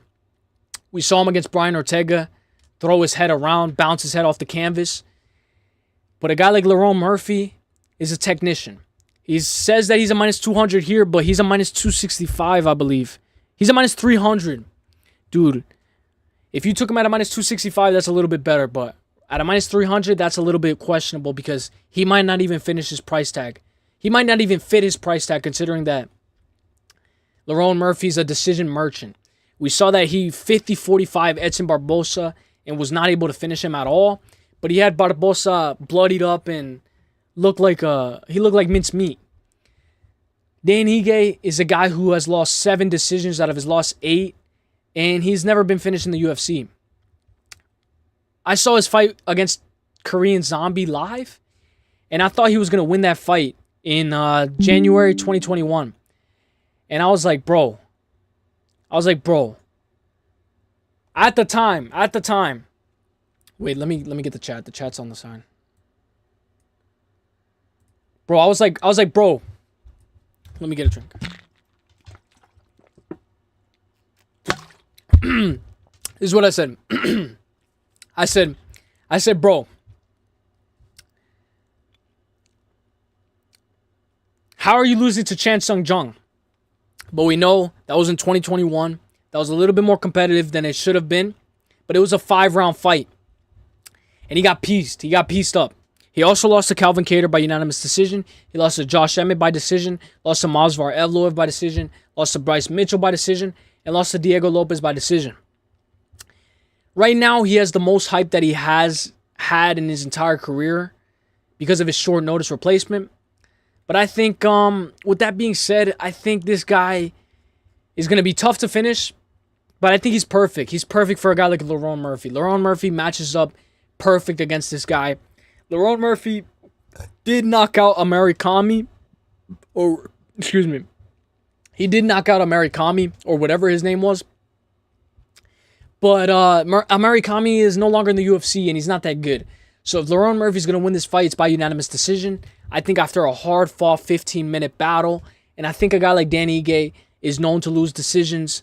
Maybe I'm reading too much into it, but I think Lerone Murphy's going to be too quick, too fast, and too technical for a guy like Dan Ige. We know Dan Ige tends to, like let's say Lerone Murphy runs out of gas, then that's when Dan Ige can win. But I think Dan Ige, if he's going to win, he has to knock out Lerone Murphy. I think you got to hurt Lerone Murphy. You got to gain respect from Lerone Murphy, and you should take him down. If he starts to grapple in this fight, then that's when we have a little bit of a more competitive fight. But I think if this fight stays on the feet for all 15 minutes, I think Lerone Murphy's going to style on him all day. Maybe I eat my words. Maybe this turns into a fight where it turns into a split decision. But I think Lerone Murphy should be able to win this fight after a very close decision and after a very close first round. I want Lerone Murphy to finish strong. I want him to win the second and win the third, just like he won the 5th against Edson Barbosa. His cardio looked amazing. His striking looked phenomenal. And his leg kicks and his teep kicks to the body. We know he threw a front kick against Josh Kulabau. And he was able to hurt Josh Kulabau in the stomach. That's a little bit of, that doesn't happen every day. But he still got that good front kick that was able to hurt Josh Kulabau badly. And Josh Kulabau fell and he got dropped. And it counted as a knockdown. If you want to hurt Dan Ige, I know Dan Ige is a guy who's tough as nails. And nobody has finished this guy. But let's go to the body. Let's throw some straights to the body. Let's throw a teep kick to the body. Let's set up the striking with body kicks, leg kicks. Go heavy on the leg kicks. But Dan Ige is very defensively sound. Dan Ige has a shorter reach by 2 inches. But I think a guy like Dan Ige should be able to survive all 15 minutes, even if this gets on the ground, even if Lerone Murphy's taking Dan Ige down and he's controlling him. I don't think Dan Ige gives up his neck. Not even Movsar Evloev was able to submit a guy like Dan Ige, although we know Movsar isn't the best finisher. I think a guy like Lerone Murphy, my lock of the week, should be able to win this fight. And he should be able to win this fight in comfortable fashion unless he gets tired, unless he feels the lights, unless he feels the bright lights, unless he gets nervous, and unless he does things that he doesn't expect to do. We know if Dan Ige wins this fight, maybe we could do a matchup with Max Holloway and Dan Ige, where Dan Ige and Max Holloway are fighting 2 Hawaiian fighters, 2 of the strongest, toughest fighters are fighting each other who have never fought each other. And that would be a good matchup that I would like to see. But with all that being said, I'm going to go Lerone Murphy to win this fight by unanimous decision. It's going to be a close fight. It's going to be a good fight. But give me Lerone Murphy to win that fight comfortably. If I have to go specifically, I'm going to go 29-28. But I hope Dan Ige doesn't... I hope he doesn't knock him out. Because we know a guy like Dan Ige, if he lands, he could put your lights out. I don't think it's likely, but we know a guy like Dan Ige should be able to win this. I mean, he should be able to make this fight a lot more competitive than a lot of people expect it to be. Let me look at the chat. Sorry, I thought the chat was right here to my side, but it actually was here. Awesome networking is beautiful. Facts. WMC. Petrosian Shara over 2.5. Yes, I agree with that. I saw Pick'em say that he wanted to put his entire bank account or his entire, like, all of it on Lerone Murphy versus Dan Ige going the distance. And I thought that was pretty funny. Not sure if either of these, fight someone on your channel. You want me to fight somebody, bro? I can actually host a boxing event. I've hosted a boxing event before. I actually just recently unprivated it. And it's one of my most viewed videos. It's one of my boxing... Oh, Murphy to win by decision or sub. Minus 175. I like it. I can host another boxing event if you want. I was kind of going to do a video where I go to Times Square and like I interview people and I ask them like a bunch of questions like, what do you think about like a bunch of different stuff. And then like, you know, we'll always get like some OnlyFans model and then she gets me the views. So, with that being said, I can host a boxing event. It's just that it's getting colder, so I would have to do it now. If I gotta do it, I gotta do it now. But if you want me to fight somebody, bro, I'm not the best fighter, bro. I'm not the best fighter. But I can definitely host a boxing event. I'm really good at that. I'm good at that. I'm pretty good at that. I got a bunch of new content coming in too, so. Magomed Ankalaev versus Alexander Rakic. Let me hurry this up. Let me speed this up. I'm going to go Magomed Ankalaev. I know a lot of people are choosing Rakic. A lot of people think that Magomed Ankalaev is on with staph infection. We saw his leg recently, and a lot of people are questioning whether that's staph infection. Maybe it's healed. Maybe he's in a little bit of a better condition than he was last week. But we know that weight cut might be a little tough too. If he does have staph infection, I still think he can win this fight. I think Islam Makhachev has showed that you can have staph infection and you could still win this fight. And I think a guy like Rakic, I don't know if he deserves this position. You know, this guy just lost to Yuri Prochazka. We know he just lost to Yuri Prochazka, and we know that this guy might not be all there. AJ's about to go live, so I'm about to be there. If you guys want to see me in that chat, I'm going to be in that chat. And we know a guy like Rakic has really good leg kicks. He can set up the leg kicks. He can set up everything he wants with the leg kicks, and he can keep this fight going with the leg kicks. I think he has to keep this fight standing. I don't know how good his get-up game is. We've never seen him fight a wrestler like Magomed Ankalaev like this before. And we know if anybody's going to be able to finish this fight, it's a guy like Magomed Ankalaev if he gets him down to the ground. Or if he hurts Rakic. Maybe he hurts Rakic the same way Yuri Prochazka did. We know that Yuri Prochazka was able to overwhelm Rakic. Maybe a guy like Magomed Ankalaev is not able to do that, and maybe more likely he's able to win a decision. But if I'm going to choose and I'm going to pick my poison, I'm going to go double chance and I'm going to go Magomed Ankalaev by submission or on points. And I know that's not the best juice considering he's a minus 385 and it's expected for him to win by submission or on points. But if you go Magomed Ankalaev to win by submission or on points, it's a minus 130. And Magomed Ankalaev to win by KO or on points is a minus 330. So it's favored that he's going to knock out Rakic. We know that he tends to fall in love with his hands as well. He tends to strike a lot more than usual. And he could not even shoot a takedown this entire fight. He could just strike with Rakic and have success with him. Honestly, this fight's going to be very close if he decides to strike with him. And it's all about whether this guy is if he's in that right headspace. If you got the right fight IQ, bro. Because if you're not fighting with the right fight IQ, bro, and you're not shooting takedowns on this guy, then you probably deserve to lose. Or be in a more competitive fight than it needs to be. Fight someone on your channel. Yeah. Yo, I'm going to use the bathroom real quick, bro. I know I used the bathroom before, bro. Just give me 1 second. I'm going to use the bathroom, and then I'm going to come right back, okay? Just give me 5 seconds. Just because I know Grammy said I need to pee in a bottle. I'm going to be right back, all right? Give me 5 seconds. 5 seconds.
Okay, I'm back. Let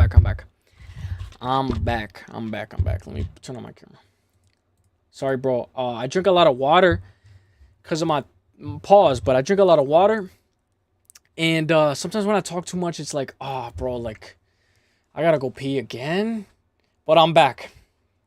If you guys have any questions, let me know. I'm about to wrap this stream up. But we got 2 fights ahead of us. So, with all that being said, I'm going to go Magomed Ankalaev. If you want to go double chance by KO or on points, maybe it's more likely. Honestly, I took Magomed Ankalaev in a parlay. And I took him with Lerone Murphy. And I took him with over 2.5 for the main event. Which is kind of like I spoiled it a little bit. So, give me Magomed Ankalaev to win this fight by unanimous decision. 29-28, 30-27, and 29-28. Maybe a lot of fans are going to be like, no way, 30-27, that's outrageous. But we know a lot of the fighters' scorecards are already written before the fight even happens. I don't really like to play that game, but we know Rockig is going to have to win very dominantly in order to win this fight, if not finish Magomed Ankalaev. We know Magomed Ankalaev is, some people like to call him the uncrowned champ, whatever you want to call him, maybe a future title contender. But if I'm going to give success to Rockig, you got to throw the leg kicks, get your back off the fence, because this guy uses the fence for his takedowns, and keep on moving. Don't stay still. You have to keep moving. If you stay still right in front of Magomed Ankalaev, you leave him time to strike, and you leave him time to knock you out. He knocked out Johnny Walker after a no contest, and it was very, very devastating. The fact that he knocked him out with an uppercut shows that he has power and that this fight can end at any second. We know sometimes the heavier guys tend to have more finishing ability, so don't be surprised if this fight ends inside the distance. But if it does, I think Magomed Ankalaev can end it inside the distance as well. It just depends on his fight IQ. So give me Magomed Ankalaev. If I have to choose one to win by decision. But if you want to play the double chance, you could go Magomed by KO or on points or by submission or on points. Either one is good. Just be careful, because when you play the double chance and let's say he gets a knockout and you played submission or points, then you're like, oh fuck, I should have just played money line. So there's nothing wrong with playing money line, and this is going to be a very close and competitive fight. Very close fight. All right, Robert Whittaker versus Hamza Chimaev. This fight's going to be crazy. Honestly, I feel bad for Hamza because he looks like he's been in a different headspace. A lot of people have been saying that Hamza looks like he's different, and at the presser they were saying that Hamza looks a little bit depressed, or he overcame depression. And Hamza looks different. Hamza looks a lot different. So, a little bit. You know, it's hard to move from other country to different country, move your stuff and change your bank account, a lot of different things, and still you have to train and change the team, coaches. And I had my family, move family to different country, and you still have to be in the gym twice a day, you know, so that was too much. So after this fight, will you go back to Russia, or like what, have you kind of? I'm going back to Sweden. My son has one surgery, has second one. that's why I feel bad, bro. Because his son is going through surgery. So it's like, damn, like how much stuff is going on around the fighter that you don't know, you know? It's like, oh, man. Everything's good, thanks God. So after that, my son will be healthy, so. How old is your son? 1.5. You're only one? Yeah. He's only one. I didn't even know he had a son. I don't know. How's it been being the dad? Have you? It's difficult, so it's fun. What kind of surgery? His son was born with one kidney, so he's gonna have to go through surgery, and I feel really bad. He has one kidney, some problem. I don't know what that calls in English, you know, so they say usually a lot of kids has it, you know, so thanks God he's healthy, he's speaking, you know, so he's going, running. Facts. He's gonna be fighting for his son, yeah, and we know we saw that with Francis Ngannou. The demon comes out of you. But I'm going to give my breakdown. I'm going to give one of my favorite fights. This is my most anticipated fight. Yeah. Your kid can be huge motivation, huge. So that's actually a great. I'm happy. I'm happy that he shared that because I know a lot of people like to keep their family side private, but that made me like him more. You know, that made me like him a lot more. And who cares whether I like him or not? So Robert Whittaker versus Hamza Chimaev. Hamza Chimaev's the favorite. Whittaker is in a position where he could lose everything. Whittaker's in a position where if he gets finished in this fight, it's all said and done for him and no more talks about the title.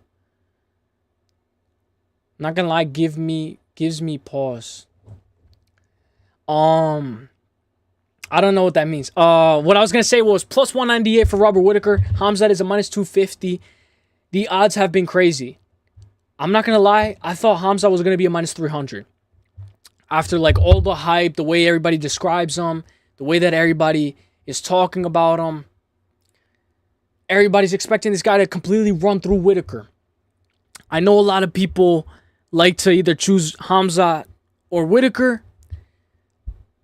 But what do you guys think about the over 2.5?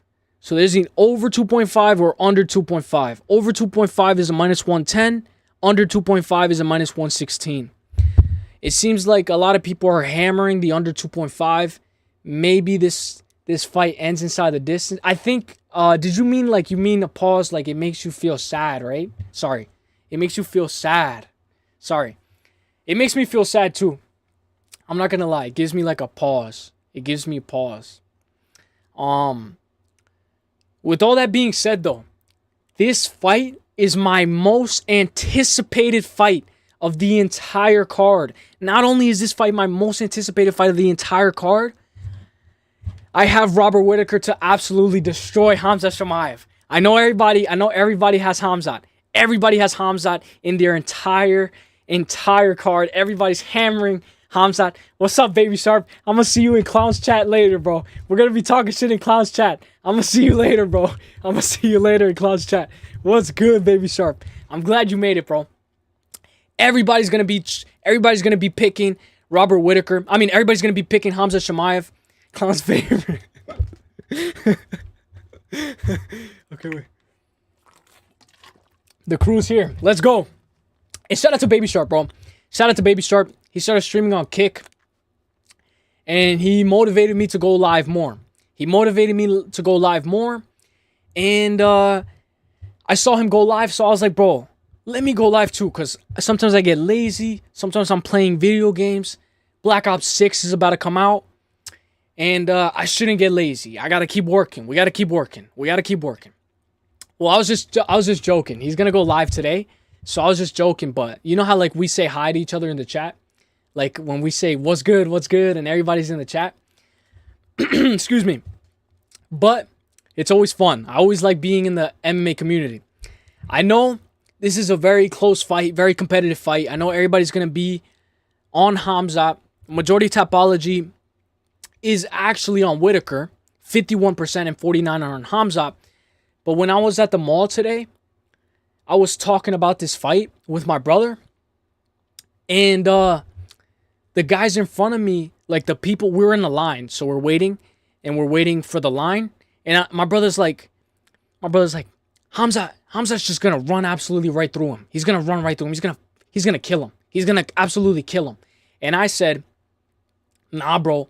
I think if Robert Whittaker can keep this fight standing, if he can make it out of rounds 1 and 2, this fight could be a lot more competitive than a lot of people expect it to be. We don't know if he's going to get out of 1 and 2. Then the people in front of me who were in the line, he was like this to his friend. And they started laughing. Same thing with the Max when I mentioned Max Holloway. So a lot of people are laughing at the pick of Robert Whittaker. And maybe you could laugh at Robert Whittaker. Maybe, you know, he's chinny. Maybe he's susceptible to getting controlled. And maybe he's susceptible to getting finished early, like in the Dricus du Plessis fight. But I have to say this. Baby Sharp was mentioning this yesterday. Kamaru Usman is a Division I American wrestler. He held his own.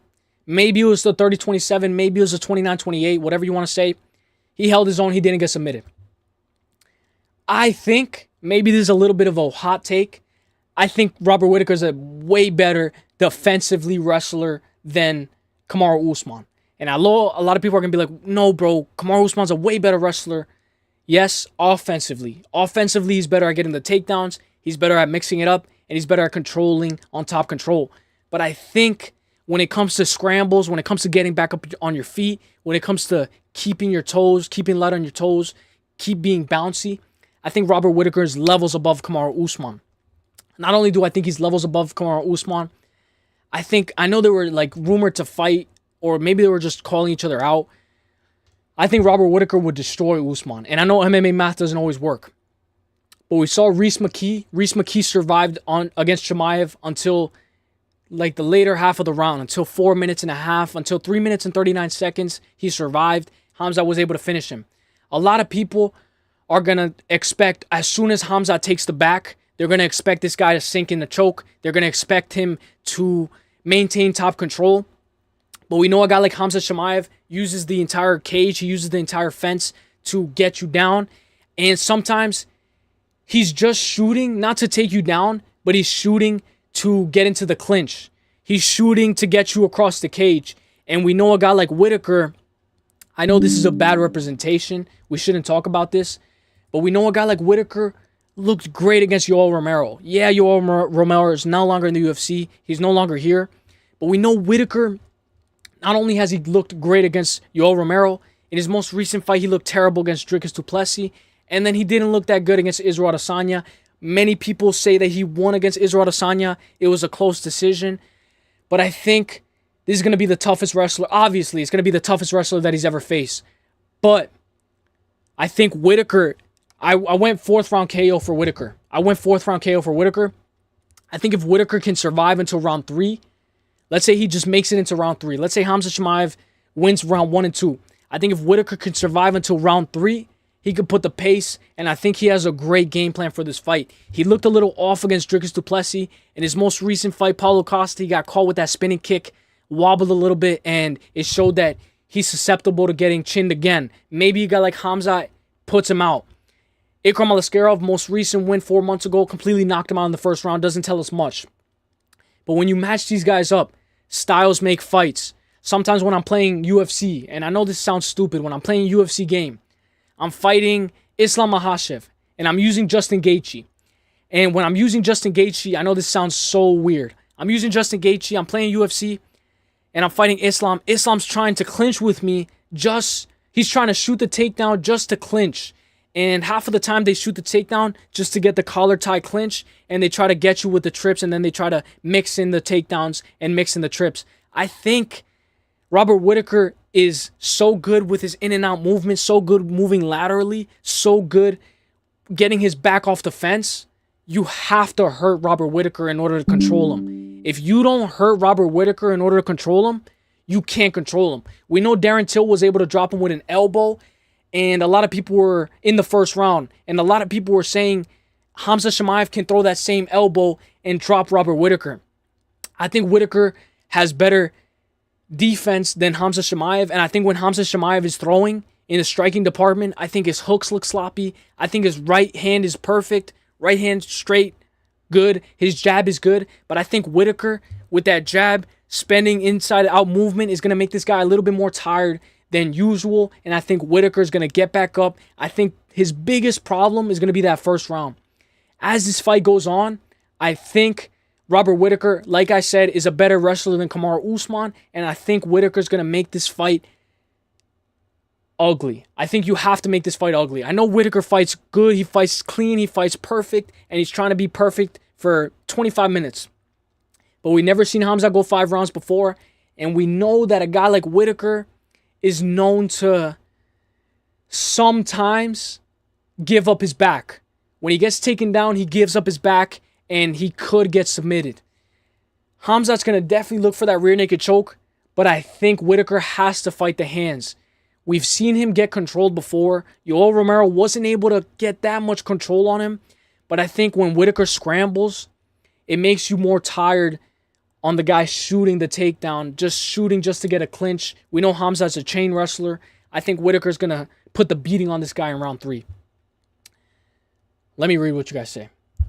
Chimaev doesn't come off as the same smash kill everybody. Chimaev, yeah, that's true. We were actually just seeing a clip though, of his son having surgery, so I feel bad, man. I feel bad. Let's look at this. Really? Yeah, I think Kamaru Usman is not that good of a wrestler, to be honest. Chimaev's story is inspiring, sharp, but Rob got that aura. More ways, in my opinion. Yeah, I'm not fully up on everything Chimaev is going through, but yeah, Rob is def on the trajectory. Yeah, so his son just got surgery, or his son is going to get surgery for having one kidney. His 2-year-old son has health issues. Apparently, no one knew. Yeah, I didn't even know he had a son. Yeah, I think he has 2 of those 3 can possibly win. Covers my parlay with Ilya. Yeah, I think 2 of those 3 can possibly win. Yeah. Clown is live after this. We rating to troll. Yeah, we can rate him. I'm going to be in that chat. I'm always saying what's good. Probably Anakin's already in that chat. We're going to rate him. So, with all that being said, I'm going to go what am I saying, bro? I made that whole breakdown. I'm going to go Robert Whittaker to win this fight by 4th round KO or by unanimous decision. We know that if this tends to be the decision, you know the guys who are in Abu Dhabi are going to give it to Khamzat Chimaev. With all that being said, I'm willing to take the risk. Don't put that much stake into Robert Whittaker because I have a bigger argument for the main event. I have a way better argument for the main event. Anakin Mr. told you so after the fight. Yeah, bro. Honestly, Anakin's best pick was Bahamondes. Ignacio Bahamondes over Manuel Torres. But after that, I don't really see him making predictions. I don't know. I haven't seen him. But yeah, he is that Mr. Told You So. So I'm going to go Khamzat Chimaev to win this fight. Why do I keep on saying that, bro? I'm going to go Robert Whittaker to win this fight by unanimous decision, 48-47, and then 4th round KO. Like, I know that sounds crazy, but more than likely, if I have to choose one, I'm going to go Robert Whittaker by 48-47 unanimous decision. Me personally, I like the 4th round KO because I can imagine Khamzat shooting, Khamzat getting tired, Khamzat trying to grab the wrist, and Robert Whittaker staying there and surviving. We know Volkanovski was able to survive against Islam Makhachev, and I know they're 2 completely different fighters, but I think if Robert Whittaker can hang in there, survive until round 3, that's when I'm going to live bet and I'm going to hammer Robert Whittaker. If he gets finished in the 2nd round, 1st round, that's fine. Khamzat Chimaev is a beast and he deserves to win. If this fight touches the 3rd round, 4th round, 5th round, I'm going to live bet Robert Whittaker and I'm going to hammer it. I know a lot of people expect Khamzat to just absolutely run through this guy. We saw it in the under 2.5. It's favored at a -116. The over 2.5 is a -110. I think the over 2.5 hits. If you don't want to take Whittaker, if you don't know what you're going to choose for this fight, you can maybe do an over 1.5 just to play safe. If you want to play and risk it for the biscuit, do the over 2.5. I'm going to do the over 2.5, but I'm also going to be looking for a live bet after the 2nd round. Khamzat Chimaev did this thing with Kevin Holland where he did a fake love touch and then he turned it into a takedown. But we know that Robert Whittaker's not going to fall for that. Mr. doesn't show up when he's wrong. Yeah, that's facts. I'll probably be there. LOL. Yeah, baby shark. We there. We're going to go there right now. Okay, main event time. Ilia Topuria versus Max Holloway. Thank you guys for being here. Thank you guys for showing all your support. It's the main event time. And I'm probably going to do more streams probably later. You know, sometimes I don't really like to do streams. But I'm here. So, majority Tapology has Topuria to win, and majority of that Tapology is picking Topuria to win, is favoring him. Well, 43% is favoring him to win by KO. More people think Ilia Topuria is going to KO Max than Max having the KO side. When you look at this fight, if you look at all these odds, let's say we look at will this fight go the distance? That's what I like to play. Ilia Topuria is a -250. Max Holloway is a +198. Total rounds, over 3.5, -104. Under 3.5 is a -122. We know, what did I say in my 6 best bets? I gave a sprinkle in the bonus. I said that the bonus was going to be the over 3.5. Looking at it now, it is favored that the under 3.5 hits. So a lot of people are expecting this fight to finish inside the distance. Will this fight go the distance? No, at a -200. In my opinion, I think the bookies got it wrong. I think this fight can definitely go over 2.5 rounds. I don't know about 3.5, but I think it can definitely go over 3.5. If we're going to play, flip a quarter. If we're going to flip a quarter on it. This fight is one of those fights where, oh my God, I got to fix myself for this. Ilya all day. I see it. Dude, I've been doing so much tape study for this fight. Not only have I been doing insane amount of tape study, but Ilya Topuria, like I said, with the black line, when he crosses that black line across the octagon, yeah, you could take the under 4.5. Under 4.5 is probably going to hit if Ilya Topuria puts him out. In my opinion, I think this fight goes the distance, though, and I know this is kind of crazy. The submission is there for Ilya Topuria as well. The black line, we know that the black line is the center of the octagon. When that black line is crossed, Ilya Topuria unloads his right hooks, left hooks, overhand right on the temple. It makes sure to hit you on the temple. And not only that, he does something that I don't see a lot of fighters do. He goes like this. He twists his entire fist when he throws the punch. I know a lot of people are already known to do that, but he twists his punch so it gets the full trajectory, gets the full reach. So I took the under 4.5, Ilya to win by KO or decision, minus 150 right now. That's perfect. You're not going to see that on Saturday. So I recommend you take that right now because you're not going to see that on Saturday. On Saturday, it's probably going to be minus 180, minus 170, probably on Saturday, in my opinion. Lane, that's such a good bet. Facts. My book doesn't give me those either. Or bet. Oh, all right, already locked in. Got it. I'm gonna give my quick breakdown, and then we go raid the clown, Okay, that black line, Max needs to treat this fight like if the fence is electricity. I've said this 100 times. I said this 1,000 times. Max needs to be locked in. Not only does he need to be locked in, Max has to put the pressure on Ilya Topuria. Ilya Topuria is gonna be the first one. He's gonna do the thing with the point for the first 10 seconds. Max is not going to fall for it. These guys are going to be looking at each other for a little bit, and then Ilya Topuria is going to keep Max on the back foot. We know that if Max is on the back foot for too long, he tends to lose that fight. I think the best performance from Max Holloway that he lost was against Volkanovski the second time. I know that fight was years ago, but during that COVID era, no training, no sparring, no physical contact, no contact where you're having physical contact, you got to be 6 feet apart, fake virus, yada, yada, yada.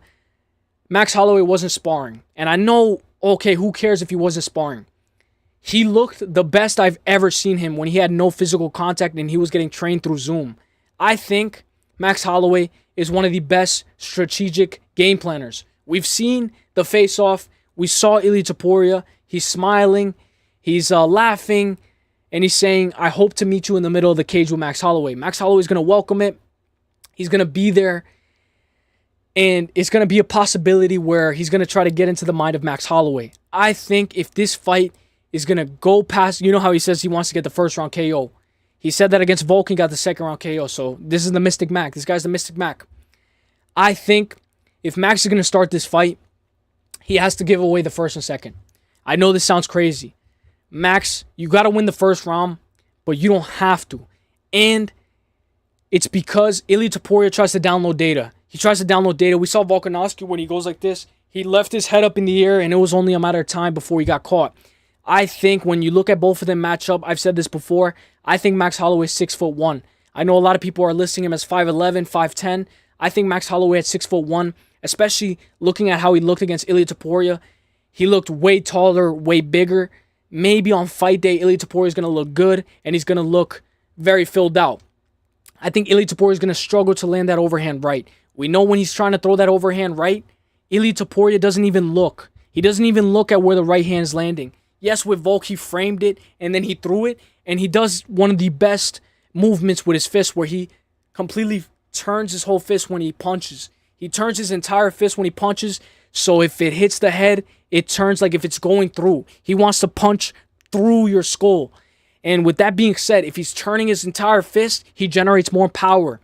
He could be the first guy to put Max Holloway out. My opinion.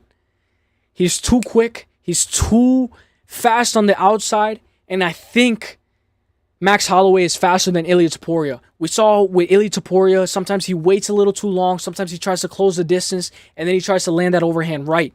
We saw with Volkanovski in the first round, he was very kick heavy, and he was having a lot of success to the body kicks.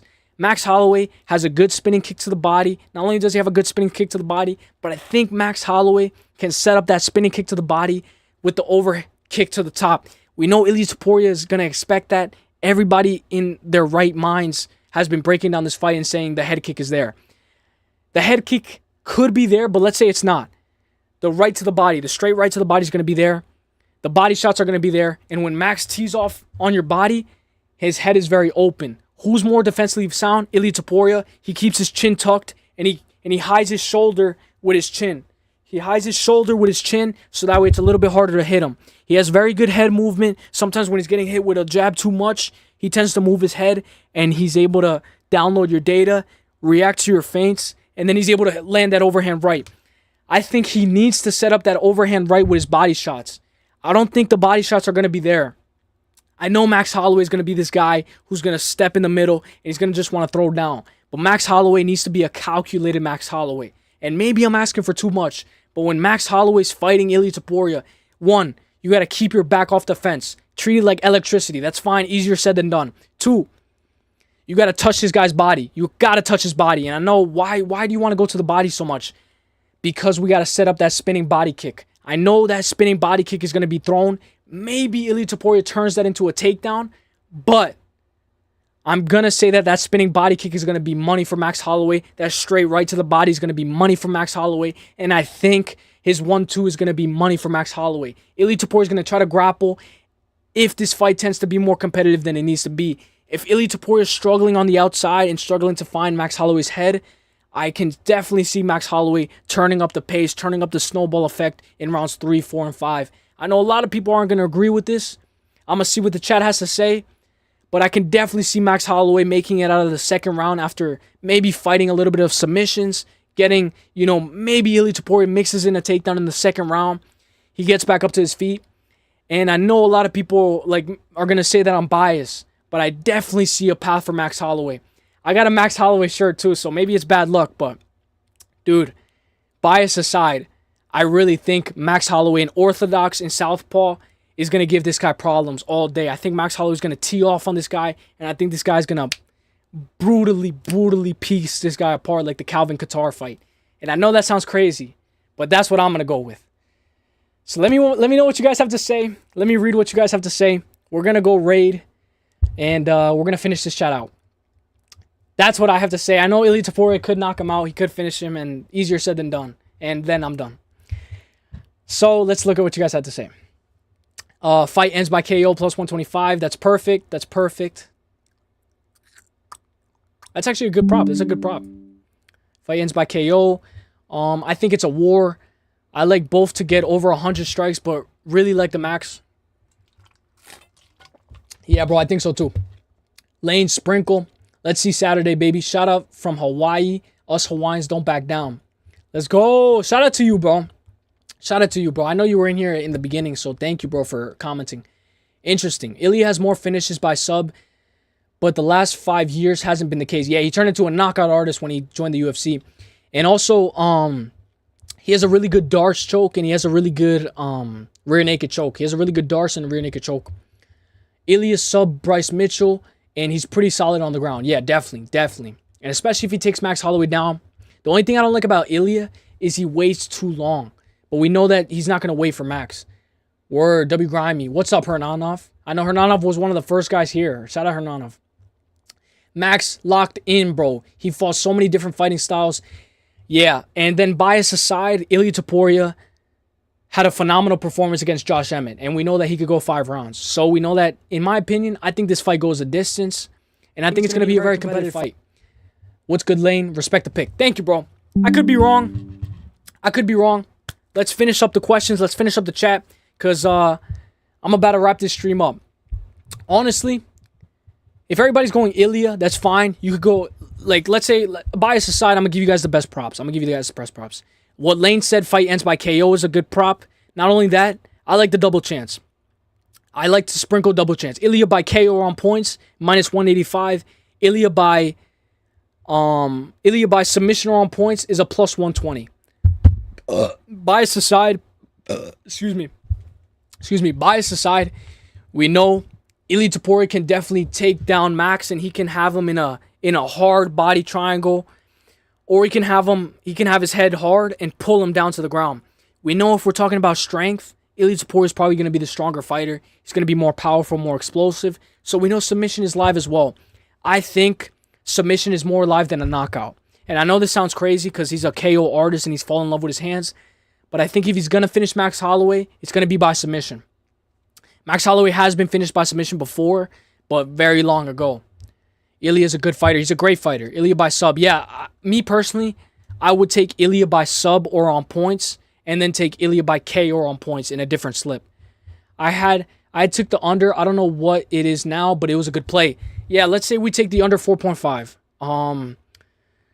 I think it's like minus 130. Let me check. Let's say if you want to take the under 4.5, that's fine. Most likely it probably ends inside the distance as well. Me personally, I think this is going to be a 5-round war. Okay, under 4.5. Let me see.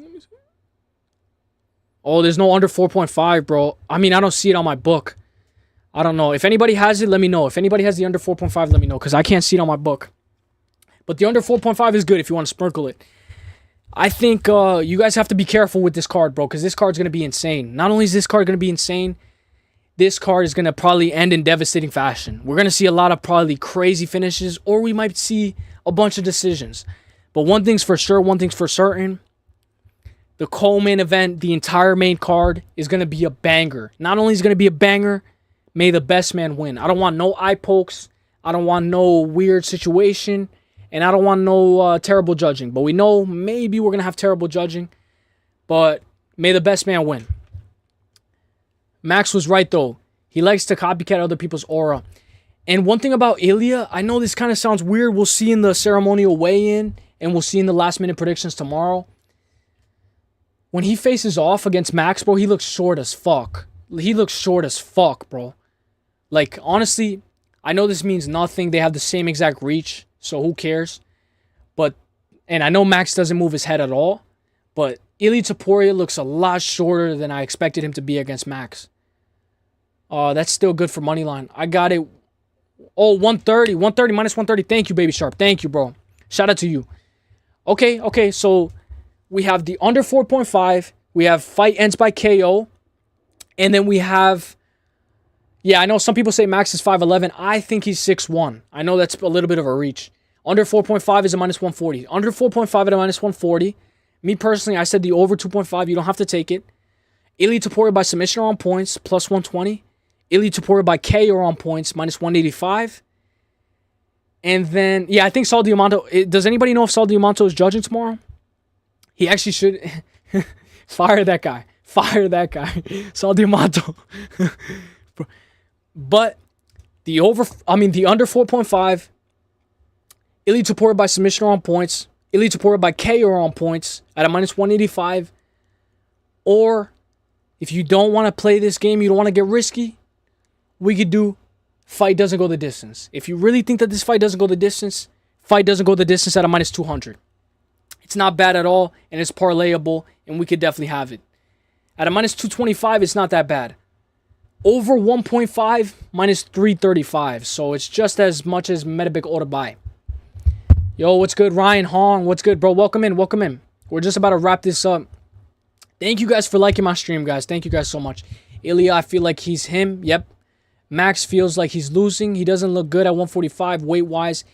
And he looks drained. Yep. I'm going to be watching the entire weigh-in show at 12:40 or 12:30. I'm going to be watching the show. And we're going to see who's the first to weigh in. We're going to see who's the last to weigh in. And on my last-minute prediction video tomorrow, I'm going to be giving my full card last-minute predictions. And we're going to judge each and every single one of these fighters based on how they look on the scales. And we're going to give our last-minute predictions. Appreciate you, bro. Thank you. Yo, I appreciate you guys, bro. I appreciate you guys. I can change this up right here. OBS is way better. I don't know how to get the chat running right there. But I'll definitely figure it out. So, I'm going to move back to the other display. But we know OBS, I feel a lot better on OBS. And not only do I feel better on OBS, I feel like it's a much cleaner format. So if anybody wants to start a channel and you're looking to make videos, I think you should do it on OBS, because OBS is one of the best platforms and it's free. And you could download some free displays. So let me know if you guys have any last minute questions, anything you guys want to talk about. I'm going to give my full quick recap and then I'm going to head out. If you guys want to rate somebody, let me know.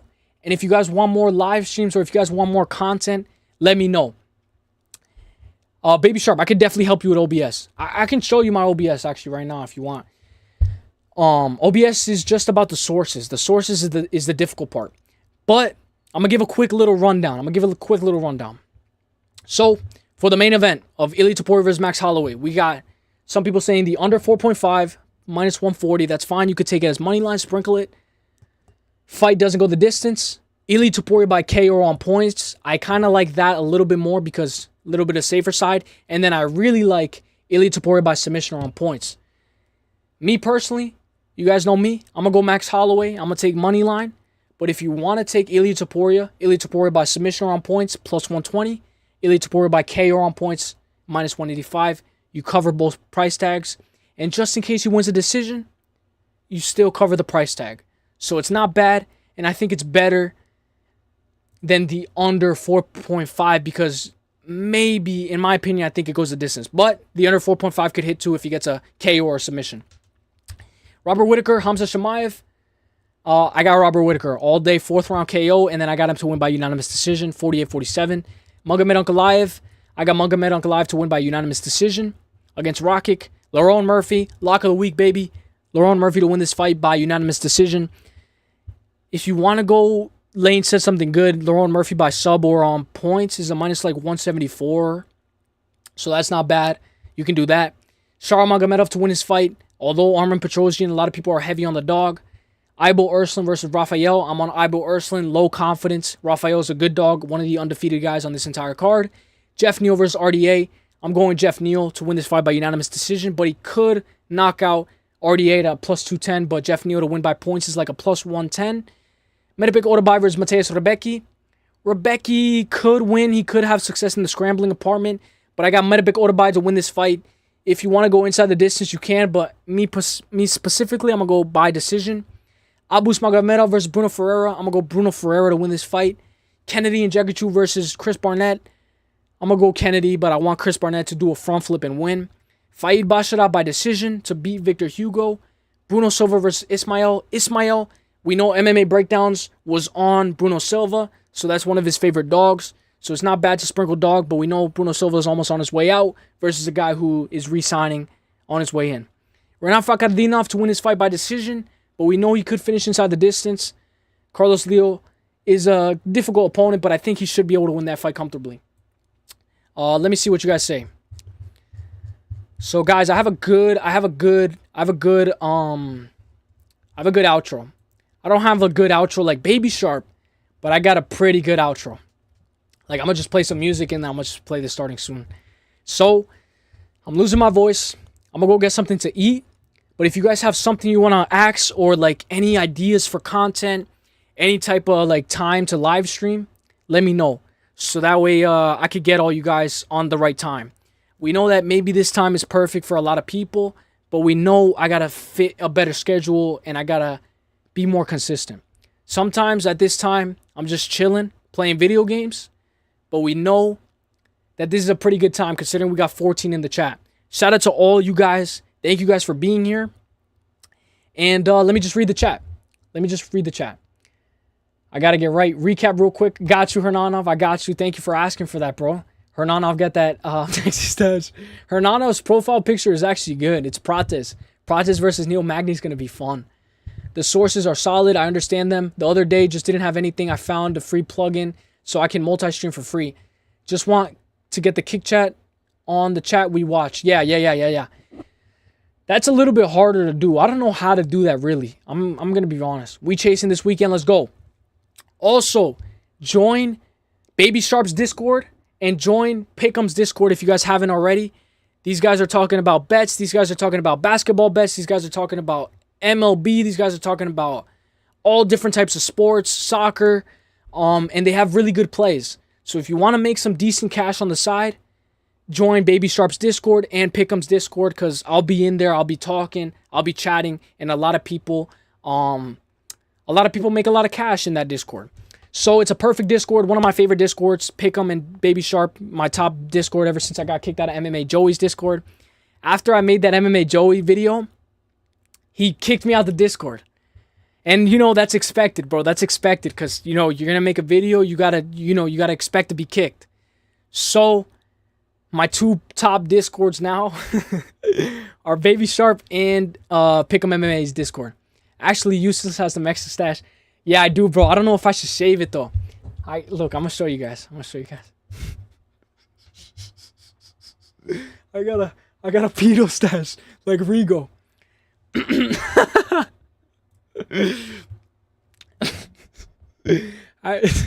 Facts. Lane is a hell of a chef. Yes. So I think be in the lookout for tomorrow, last minute predictions. And I hope you guys have a great night. Not only do I hope you guys have a great night, I hope you guys are excited for tomorrow. What did they already weigh in? Oh, let me check. Not yet. The weigh-ins are at 12:50. The weigh-ins are going to be at 12:50. So I'm going to drop my weigh-in prediction video, last minute predictions. I'm going to drop it like at 5. Sometimes I sleep in. I don't know. This fight's on Friday or Saturday? It's on Saturday. Saturday. So be good, brother. Be good. If you guys want to raid somebody, let me know. I don't think you guys want to raid somebody, but if you want to know where I'm going to be at, if you're like, where's Uselyis going to be? I want to know where this guy's going to be. I'm going to be in Clown's chat. I know it's kind of degenerate. I know it's like a bar. It's like we don't look at that. We don't want to go there. We don't talk about that. Like, we don't want to look at that. But I'm going to be in there. So if you guys want to look for me, I'll be in there. Maybe talking for a little bit and then I'll leave. But I hope you guys have a great day. Not only do I hope you guys have a great day, I hope you guys all... Yeah, tomorrow's Friday.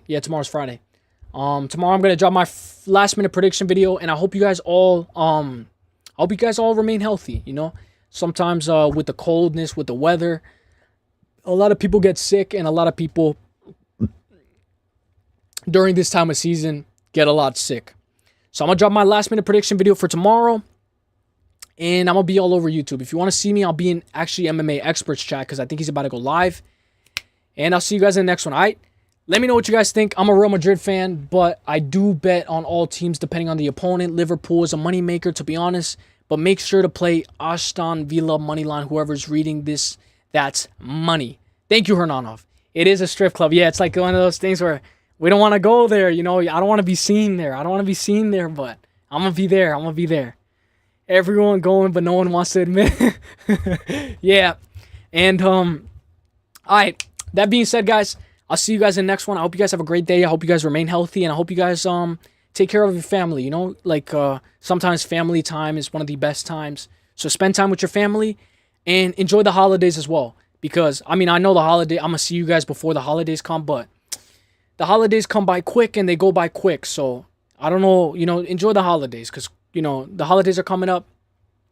The weigh-ins are actually coming up. The weigh-ins are about to start. At 1 in the morning, the weigh-ins are going to start. W Saudi, it's okay. And you love it there. Yeah. Bro. Okay, guys. I'll see you guys in the next one. I hope you guys have a great day. I hope you guys enjoy the card. And let me know if you guys have anything that you guys want, like for content. If you guys want me to do some funny content, I could drop some funny banger videos. And I got some banger videos coming. I think I might do a fake Target employee prank. I got the Target vest. So I might go into Target and I might put a Target vest on, mic myself up, and I might do a fake Target employee prank. I just need a cameraman, so we'll figure that out. And I'll see you guys in the next one. Barcelona versus Madrid. Let's go. Hope you guys have a great day. And with that being said, let me play you guys one of my favorite songs. I know I'm probably going to get copyrighted for it, but this is probably one of my favorite songs. So I'm going to play this song. I'm going to head out. And I hope you guys have a great day, guys. I'm going to get copyright, but it's okay. I hope you guys have a great day. I'll see you guys in the next one. Take care, guys. Let's go. I hope you guys are just excited as I am for 308, because I haven't been watching UFC for that long, since 254, 249. So this is probably one of the most intense cards I've ever seen. Sorry. So I'm gonna be out, guys. This is my favorite card, my most favorite card of the entire year. I think this card's gonna be better than UFC 300, bro. I think this card's gonna be better than UFC 300. Alright? I'll see you guys in the next one, alright? Let's get it. Let's get it. Let's get it. Let's get it. Let's get it. Let's get it. Alright, I'll see you guys in the next one.